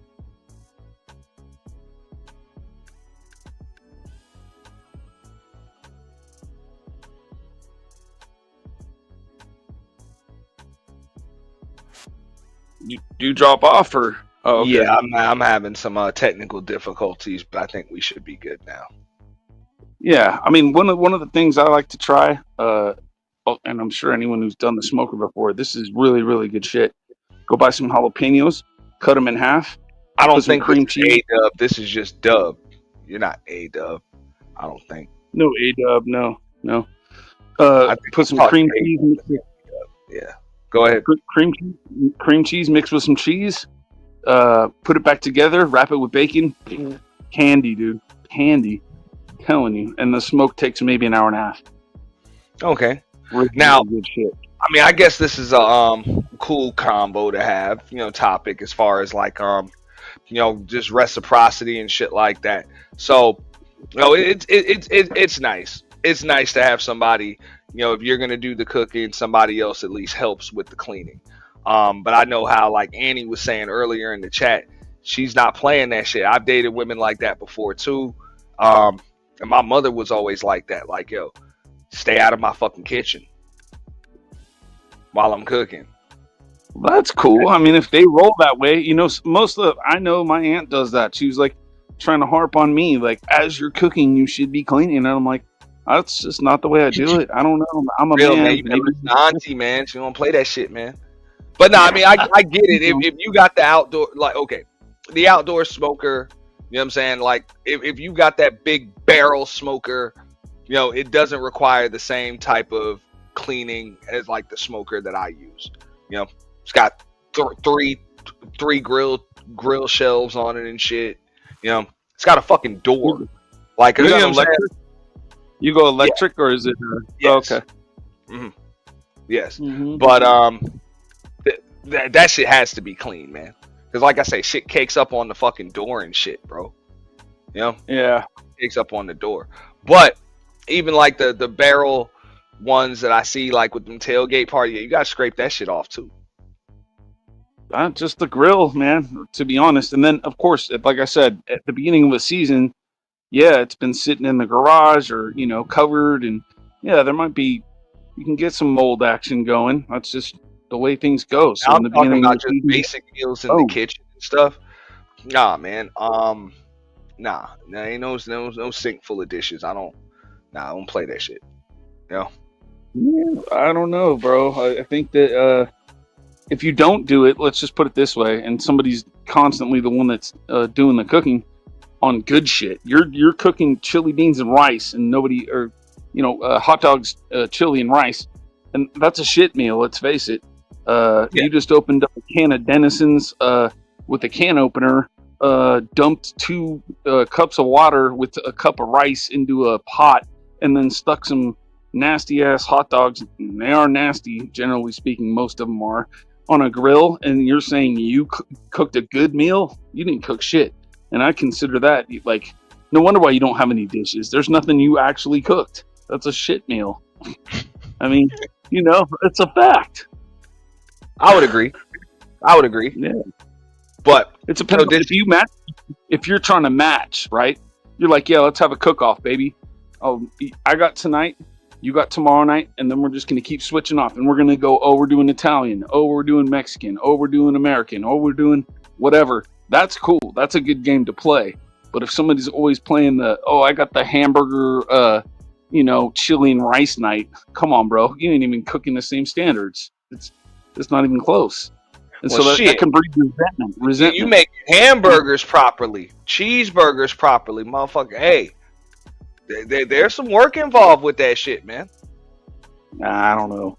When you making them motherfuckers like I'm making them shits, you damn right, man. There's some work involved with them shits, man. I'm not buying it. I know how to make hamburgers, bro. But nah, it's right. I'm just saying, there's gonna be some prep involved with that shit. It's gonna be multiple ingredients. I got onions, I got seasoning. I'm gonna be using multiple different bowls and shit. And of course, the skillet. And I've got extra shit that I be putting on my burgers. I don't play. There you go. Sounds like you make a good burger, man. Yeah, you know what I'm saying? I like eggs and turkey and shit on my damn burgers. Oh, there you go. Top of the beef. Damn right. Interesting. I like them That's burgers. crazy. You gotta open your mouth wider than a motherfucker to take a bite out of that shit. Hey, he's going Carl's Jr. Whatever. Damn Don't right. get if you don't get all over the place, it don't belong in your face. Real. If I'm not gonna, what's the purpose of me making my own damn burgers? If I can get a better one at Carl's Jr. or some shit, Mm-hmm. So what's your or go-to yeah. smoker, bro? What's your go-to something you're gonna put in your smoker? Your go-to Oh, turkey. turkey? Yeah. Okay. Turkey leg. You damn right. Yeah. Juicy, huh? Damn right. Flavorful. You do a brine?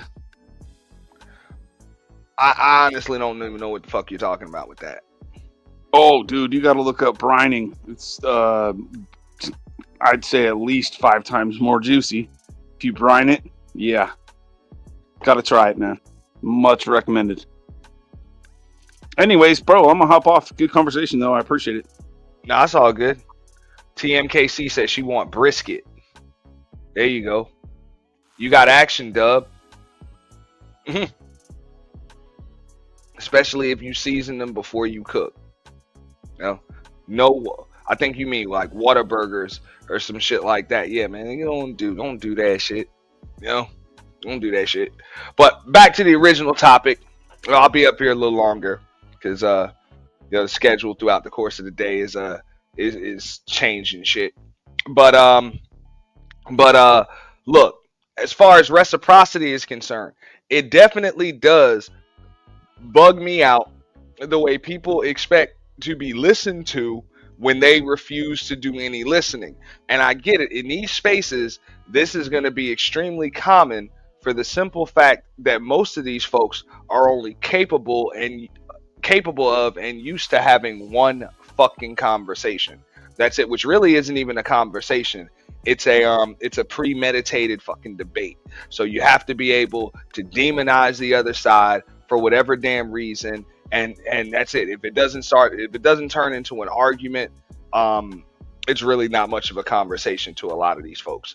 So I understand that, but if you're actually trying to change either the racial dynamics, if you're trying to change or improve the dynamics of men and women, either in relationships or just in a platonic conversational setting or whatever, I don't see what the fuck the purpose is in always trying to find some shit to argue about.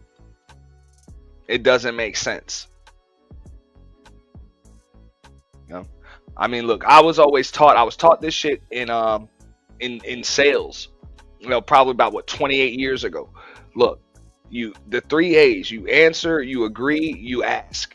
You answer someone, you agree with them, and then you ask a question in return. So that way people know that you heard what the hell they just said. Agree with them. Yeah, I understand where you're coming from. All right. And then you ask a question. Then let me ask you this. What do you think about that? That's how you keep a two-way conversation going. But a lot of these conversations are not supposed to go two ways. A lot of people phrase statements as if they're questions. And then, and keep in mind, a lot of times when people phrase statements as questions, that right there is inviting debate and it's inviting argument. So I would tell folks like this: do not fall for that shit. It's a common tactic that folks use just to either, number one, boost their numbers, or that's actually the term. That's actually gaslighting. Because people will make a blanket fucking statement and try to phrase that shit as a question, but it was really just a damn statement. That's it. It really had an exclamation point.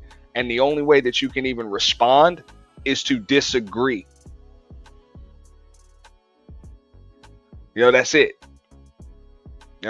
So a lot of these conversations are designed to be combative, and just understand when you're getting into that. It's okay, man. I know a lot of us, we like the bullshit. We like it when everybody is always going at it, and the disagreements are what the hell brings up the numbers. I get that, but just understand what setting you're in and what the fuck people are trying to do. Shout out to Coffee. I see Coffee Nino in the building. You know what I'm saying? Narratives and dialogues. He know.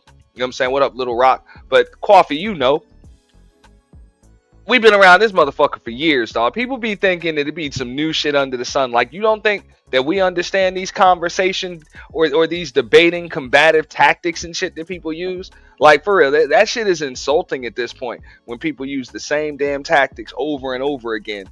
And then they call you the motherfucker gaslighting, all because you don't necessarily agree with what the fuck they saying. Throwing all them goddamn words out and all that shit. It's fucking crazy. You know? So you'd be amazed. I don't know if you was in the clouds yesterday.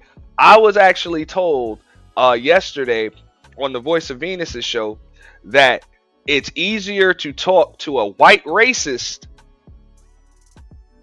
than it is to talk to me. And then I was told that I'm the gaslighter. Isn't that some funny shit? Like, how do you say some shit like that to somebody and you're actually having like a race-based conversation? How do you say that shit to somebody and then call them the gaslighter? Like, that statement in itself is gaslighting, don't you think?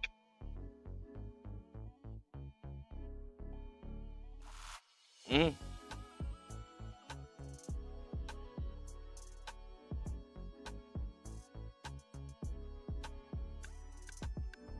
Nah, look,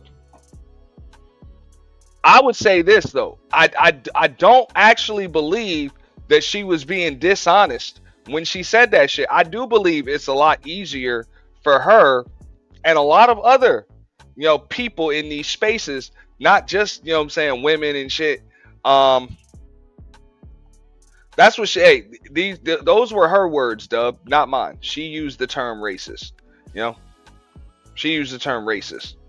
So I'm just quoting. But hold up, where was I? Now,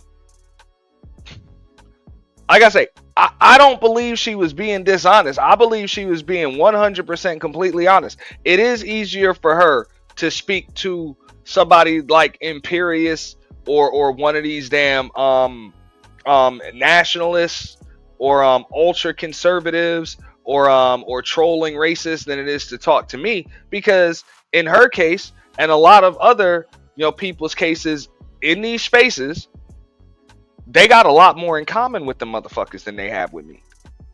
They just do. Like I said, those are some stay in your lane, boy, ass motherfuckers. That's why the fuck they have so much in fucking common. That's why it's so easy for them to find common ground and feel as though they're understood by one another. I'm just being 100. That's why it's easier. Because for me, I can have a conversation with anybody, whether they disagree with me or not, because that's really what a conversation's about. And if anything, if you're having a conversation properly, you're trying to gain an understanding and find common ground. If the only thing that you're trying to do is prove your point, you're not having a conversation. You're having a debate. I understand the difference between the two.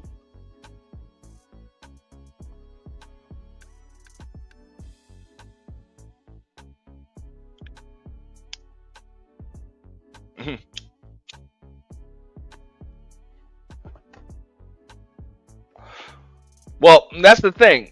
Guys like that, there ain't no coming the fuck over here. And you got anybody has my permission. You see him pop up in my chat or whatever, yeah, moderators will block that motherfucker. I don't give a fuck how many views or how many numbers he fucking brings. And no, you wouldn't have to pay him to get off my fucking panel. You know what I'm saying? I would bring the motherfucker up here just to kick him the fuck off. Like, that is what it is. I don't give a shit what somebody like his opinions are. He can keep them to his fucking self or go voice those shits elsewhere. So I'm not surprised when the same folks that allow people like that to come up on their platforms, say all types of egregious shit. I'm not surprised why, when they all of a sudden are offended by some shit that he ended up saying. I'm not surprised at all, because these are the same types of people that like to cause and create fucking problems and then complain about the problems that they've caused and created. You know? Shout out to the big homie. He always say this shit. He's like, yo, he was like, these are the same types of people that will burn their own house down and then complain that they ain't got no place to live.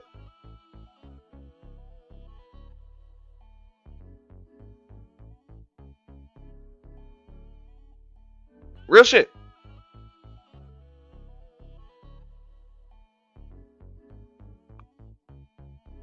They will burn their own fucking house down, man.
damn technical difficulties. No, I appreciate y'all. Nah, I don't know what the fuck is going on. I got some damn issues going on with my motherfucking internet. That bitch keep just going in and out. I don't know if I gotta perform a computer cleanup or some shit. But yeah. Hold up, what Coffee say here? He said, I do not always agree with her, but I definitely respect the title and topic. I think that when others come up and have a different opinion in so many other spaces, they will go in and insult you and attacks. I think all of you did well up there yesterday, especially DS1 and UNT, and definitely Venus is the host. If you think so, that's understandable and that's respectable, but this is why I say, like, reciprocity, like, this is how it works. When somebody seems to be triggered because they believe that they're not being listened to or understood, or their points are not being acknowledged, a lot of the times it's because they're not acknowledging anybody else's points, especially when you're dealing with me. Like, that's how it is. If I believe that I'm actually being listened to, acknowledged, or understood, I will usually, more often than not, listen to, acknowledge, and go out of my way to try to understand the other person. But if I know that somebody else really doesn't give a shit what the fuck I have to say, because what the fuck I have to say is likely just throwing a little shade, or it's totally negating the narrative that they're trying to spin, and I'm going to say it just like that because that's the way it is. These people are not up here having a conversation, Coffee. They just be up there trying to spin a fucking narrative or perpetuate the same goddamn narrative that they do every goddamn show. You know? So I said, before I got dropped down, which I do believe that chances are I got cut off in the middle of the shit. Like, what the fuck are you doing? Like, are you a racialist? Are you a globalist? Are you a feminist? Are you a womanist? God damn it, pick a fucking side. Because you start the topic talking about black women and their hair. Then the conversation about unity starts. And you do agree with that. We all need to fucking unify. And then you spin the narrative, well, the issue is the black men and this. Okay, so that's not an issue. And then it's, hey, we all equal. Everybody should deserve the same say so. It's like, what the fuck? This is why the fuck you're quote unquote the least protected, and you got so many goddamn enemies, because you're everybody's ally one minute and then you're the enemy of everybody else the next fucking minute. Like, it doesn't work like that. No.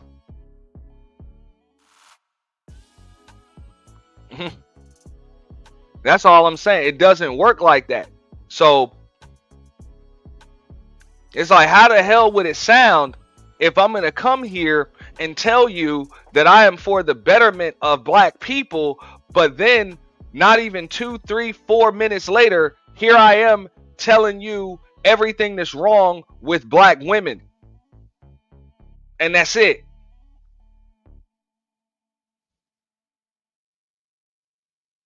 And then I'm telling you that white racists have better communication skills than you niggas. I'm going to sound extremely hypocritical and flip-floppy, right? Because I'm saying I'm literally having like 4 or 5 different conversations with myself. So I don't understand how the hell, like, nobody else notices that shit.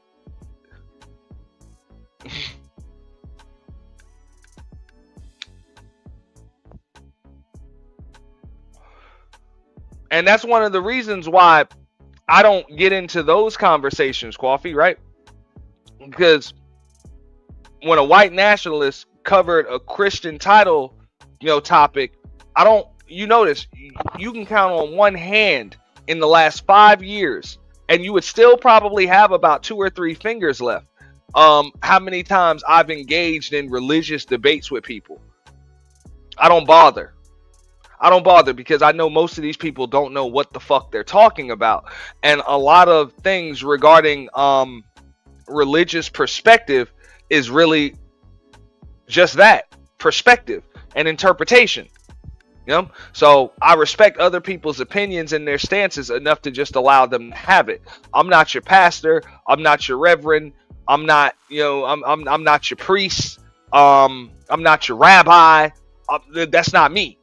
You know, so I'm not here to be taught or to be teaching, you know, the Bible or religion to these people. You know, I had my teachings as a child. You know. Like as a child.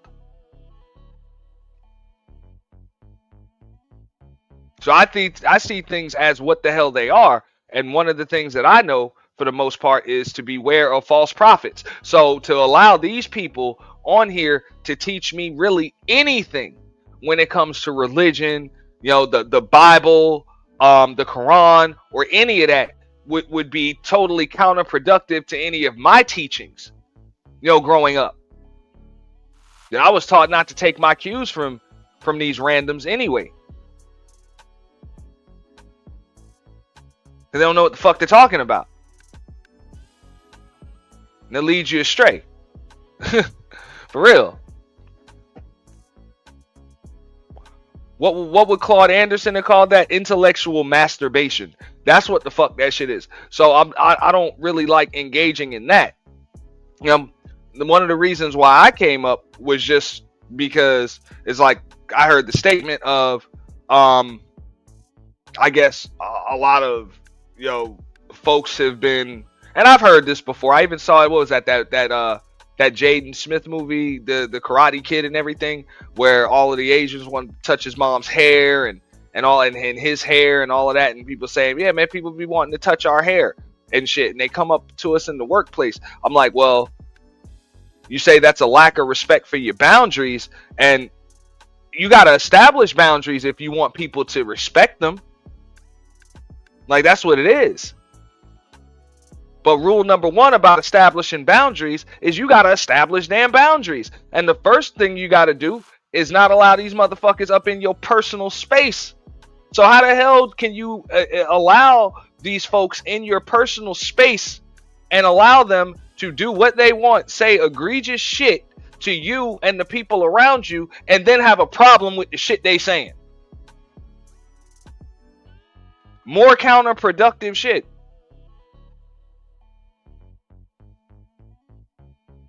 So if I'm going to establish boundaries, you know, for my house and how the hell I move out in the real fucking world, first and foremost, I don't allow people that are not, you know what I'm saying, part of the crew or part of the support group to even enter in unless they show a certain level of respect.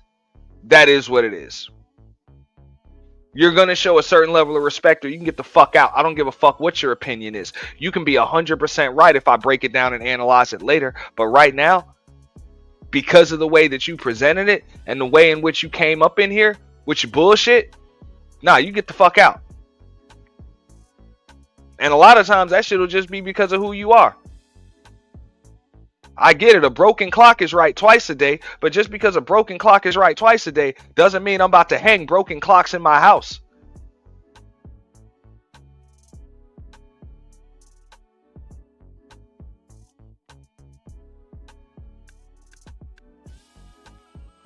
Because even if a broken clock is right twice a day, hey, there's still 23 hours, 59 minutes, and 58 seconds in which them shits are wrong.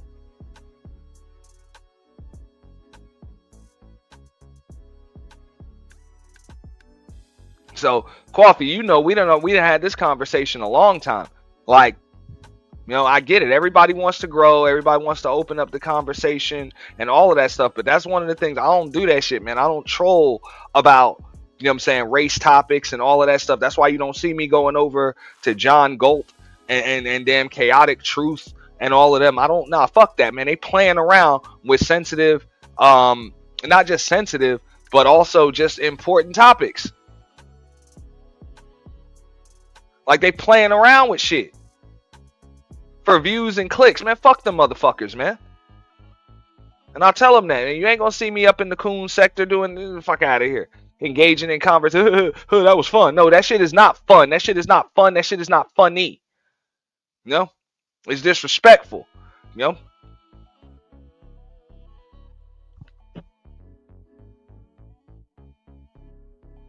Now I get it. There's a time and there's a place for a setting. There's a time and a place and a setting for debates, and even conversations. And real shit, you about to see that shit, you know what I'm saying, in the title, and that's what the hell we gonna do. But other than that, nah, man. I'm not gonna be doing that shit every day just to get a rise and a trigger out of people. These motherfuckers be having to put ADOS and FBA and tether and shit in all of their goddamn titles, and all of that shit is designed just to trigger motherfuckers and start arguments. That shit is not designed to come up with any common fucking ground. It is not designed to evolve in any way, shape, or form in one's thinking at all. That shit is designed to gaslight. You know? So when the whole premise of your entire show is to gaslight motherfuckers, how dare you call me or anybody else a gaslighter? When that was the entire premise of the entire fucking show, was to gaslight somebody. You know? That's all I'm saying. That shit is like hypocritical as fuck. You know? But that's the problem. Folks, and that's what I mean by reciprocity. Folks don't understand, and they have some serious issues. You know what I'm saying? When their entire premise, their entire purpose on this damn platform or on their platform or when they're on their shows and everything else is to gaslight somebody, and then somebody comes up and gaslights them. Now there's a problem. Ain't that some shit? Ain't that some shit? And that's what I mean by reciprocity. I'm about to give it to you, whether you like it or you don't. Like, if your intent was to gaslight a motherfucker, I'm about to gaslight you. Because I already know, even when these motherfuckers come up with these topics and these talking points, they haven't thought this through. Real shit. Debate is both an art and a science. And it's a skill if you're well versed in the shit. So unless you're capable of arguing both perspectives or every perspective and every single fucking point of view and understand where that shit's coming from, you're not ready. So that's what I mean. If your only premise when talking about what's good for black people or what's good for women or what's good for the black community or what black men are supposed to be doing or even you're talking about the the religion, Christianity and everything else. I already understand these folks have not even studied other religions. They don't even understand the perspective of other races or any of that shit, other religions, other viewpoints, or even when they want to talk the pro man shit, you know what I'm saying, the manosphere shit, or the womanist, you know what I'm saying, pro woman shit and all of that shit. They don't give a fuck. It's all about demonizing the other side. So there's no goal in there's no plan to actually understand where people are coming from the other side. If you remember a few years back, Coffee, you remember when I had that debate with On the Block with Jen. Remember that shit? Okay. This chick is up here talking about, well, the manosphere does this and the manosphere does that and the manosphere does this. It's like, surely I can understand that shit if you were a chick that be up in the damn manosphere. We ain't seen you on no manosphere panels. We ain't seen you in no manosphere chats, and you can't even quote any damn manosphere creators or anything. You don't know shit about anything that you fucking talking about. Like nothing. But yet you're slapping all of these labels and everything else onto shit. And keep in mind, this is the same person, and I'm speaking on the block with Jen chick. This is the same person that said that not only does she know about the manosphere, she knows about the black manosphere, and she is a big part of the black community because she's been with nothing but black men since she was 17 years old.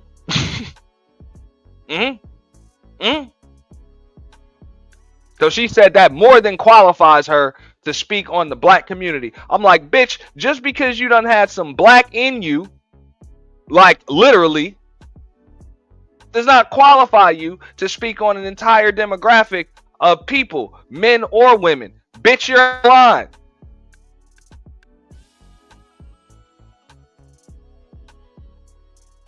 You know?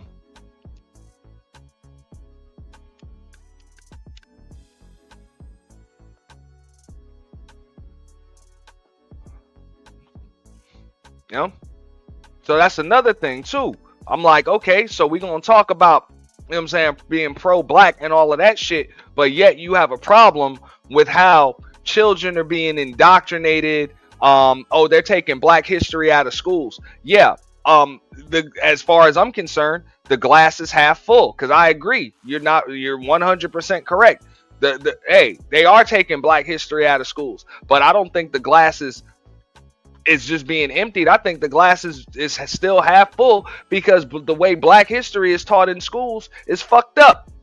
You know, when I was growing up, I had to do my own research, independent research and homework. Luckily, I grew up with multiple bookshelves in the house. Okay. And one was dedicated to black history and consistently being updated multiple times a year. You know, so when they were trying to tell me in school, you know, that Marcus Garvey was a con man, and trying to tell me that, you know, Africans were swinging from trees and speaking gibberish to each other and everything else, until, you know, they were brought over as slaves and then civilized. You know, that's something that had to be untaught.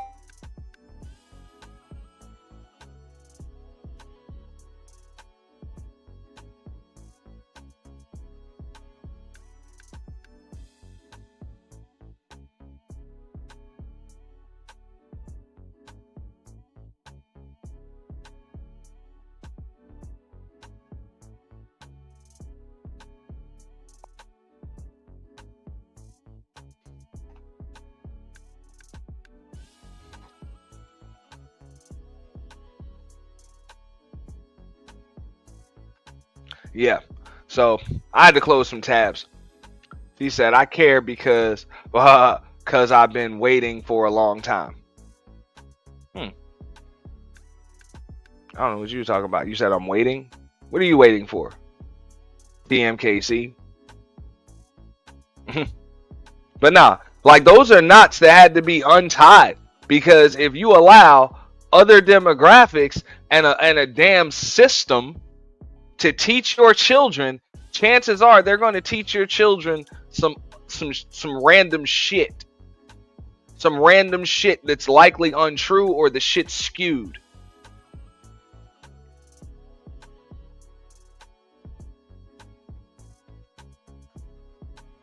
You know?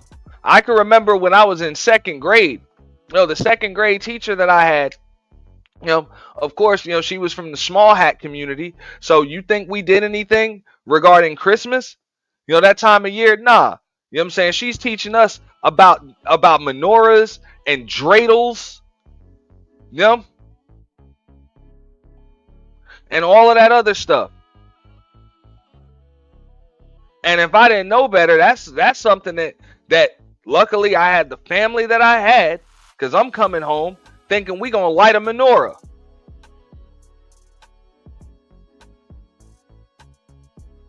And spin a dreidel.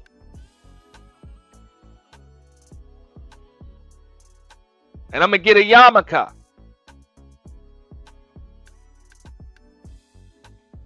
You know? But luckily I had the foundation that I had. Let me know, like, nah, that's a totally different religion. Not to demonize the other one, but nah, that's not what we do.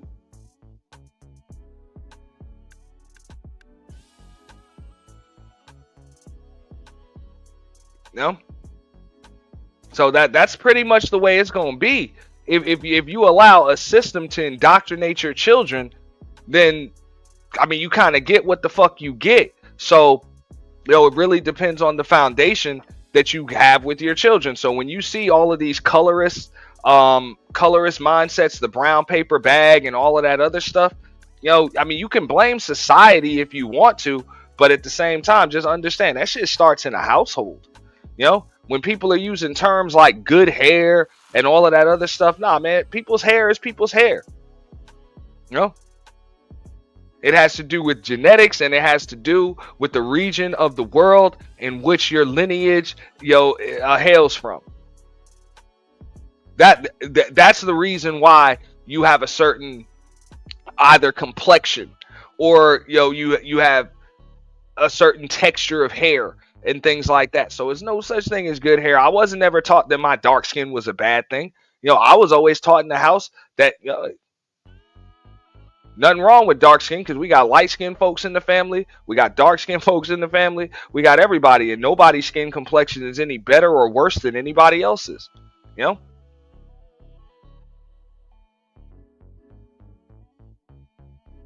So there was nothing that I could be taught or told, outside of my damn house that was going to change that shit, because my foundation was strong. So at the end of the day, this shit starts in the household.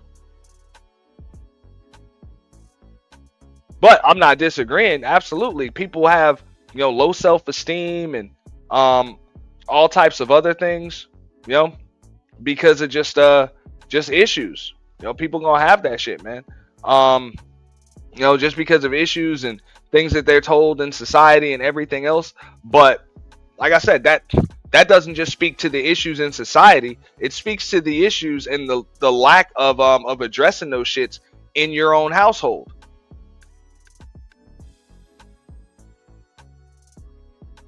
I can remember even with my own son, there were times when I can remember when he came to me at age 5 years old, 6 years old, and kids were telling him that they don't celebrate Halloween because it's the quote unquote devil's birthday.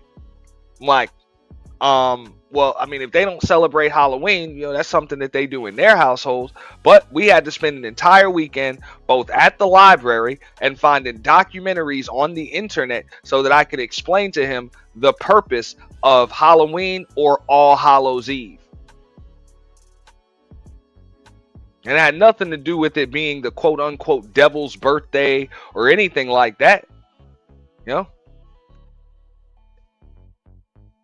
It has to do with a Celtic ritual to bring in the fall harvest.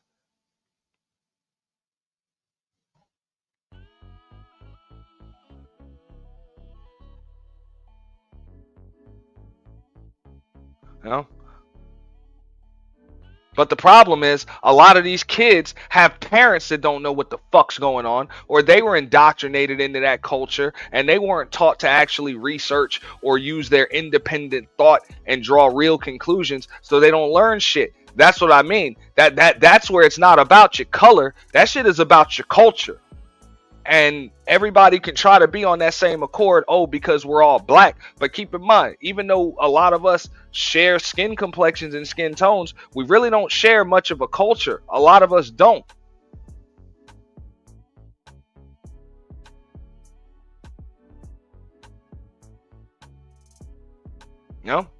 But people will try to tell me or you, Coffee, or TMKC or Bridget, they'll try to tell you that you the fucking crazy one or something's fucking wrong with you because you actually look at people's substance rather than just their skin tone. And I'm like, no, you're actually the shallow motherfucker that lacks substance your goddamn self because you can't see any further than somebody's skin complexion. You don't understand that even though somebody is of similar complexion to you, they really don't share anything else with you. Not culturally, not ideologically, nothing.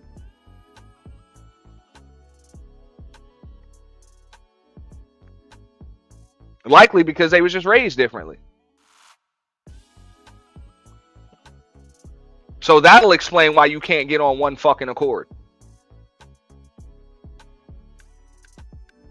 Oh, well, how do we fix it? Motherfucker, there ain't no fixing it. There ain't no fixing it. There's not. There's no fixing it. It's understanding it, accepting it, understanding it, adapting, and adjusting to it. That's it. There's no fixing that. Because it's not a problem. The only problem is the world isn't as black and white as you thought it was. And as I stated yesterday, that's not even that's a you problem. Like, you thought the world was black and white, but it's really fucking not. And now, you just found out, just like I can remember when my kid came home and he was like, he's in tears because somebody told him Santa Claus wasn't real. And hey, he's in tears. Yeah, I mean, hey, Santa Claus ain't real. Yeah, the world isn't just black and white. What do you know? So I get it. When you tell these people that shit, they become extremely fucking triggered. But yeah, that's what the fuck it is. Yeah. So on that note, man, I have to get out of here. I think I'm going to start this conversation back up a little bit later on, tonight. Y'all got to forgive me with that. I got a little work to do today, but it was definitely a pleasure, man. Shout out to Dub. Shout out to Mella, you know what I'm saying, for coming up. Shout out to L Nixon, Letitia McGee, new member. L Nixon, something to think about, aka the voice of reason. Shout out to my moderators, Bridget Moten, TMKC, Coffee, you know what I'm saying. Annie was also in the building, Dollar Washer, young Riaz, man. Appreciate all of y'all coming through. It's always a pleasure. I got to get up out of here. Y'all have a wonderful day. I will be back a little later on this evening, but peace.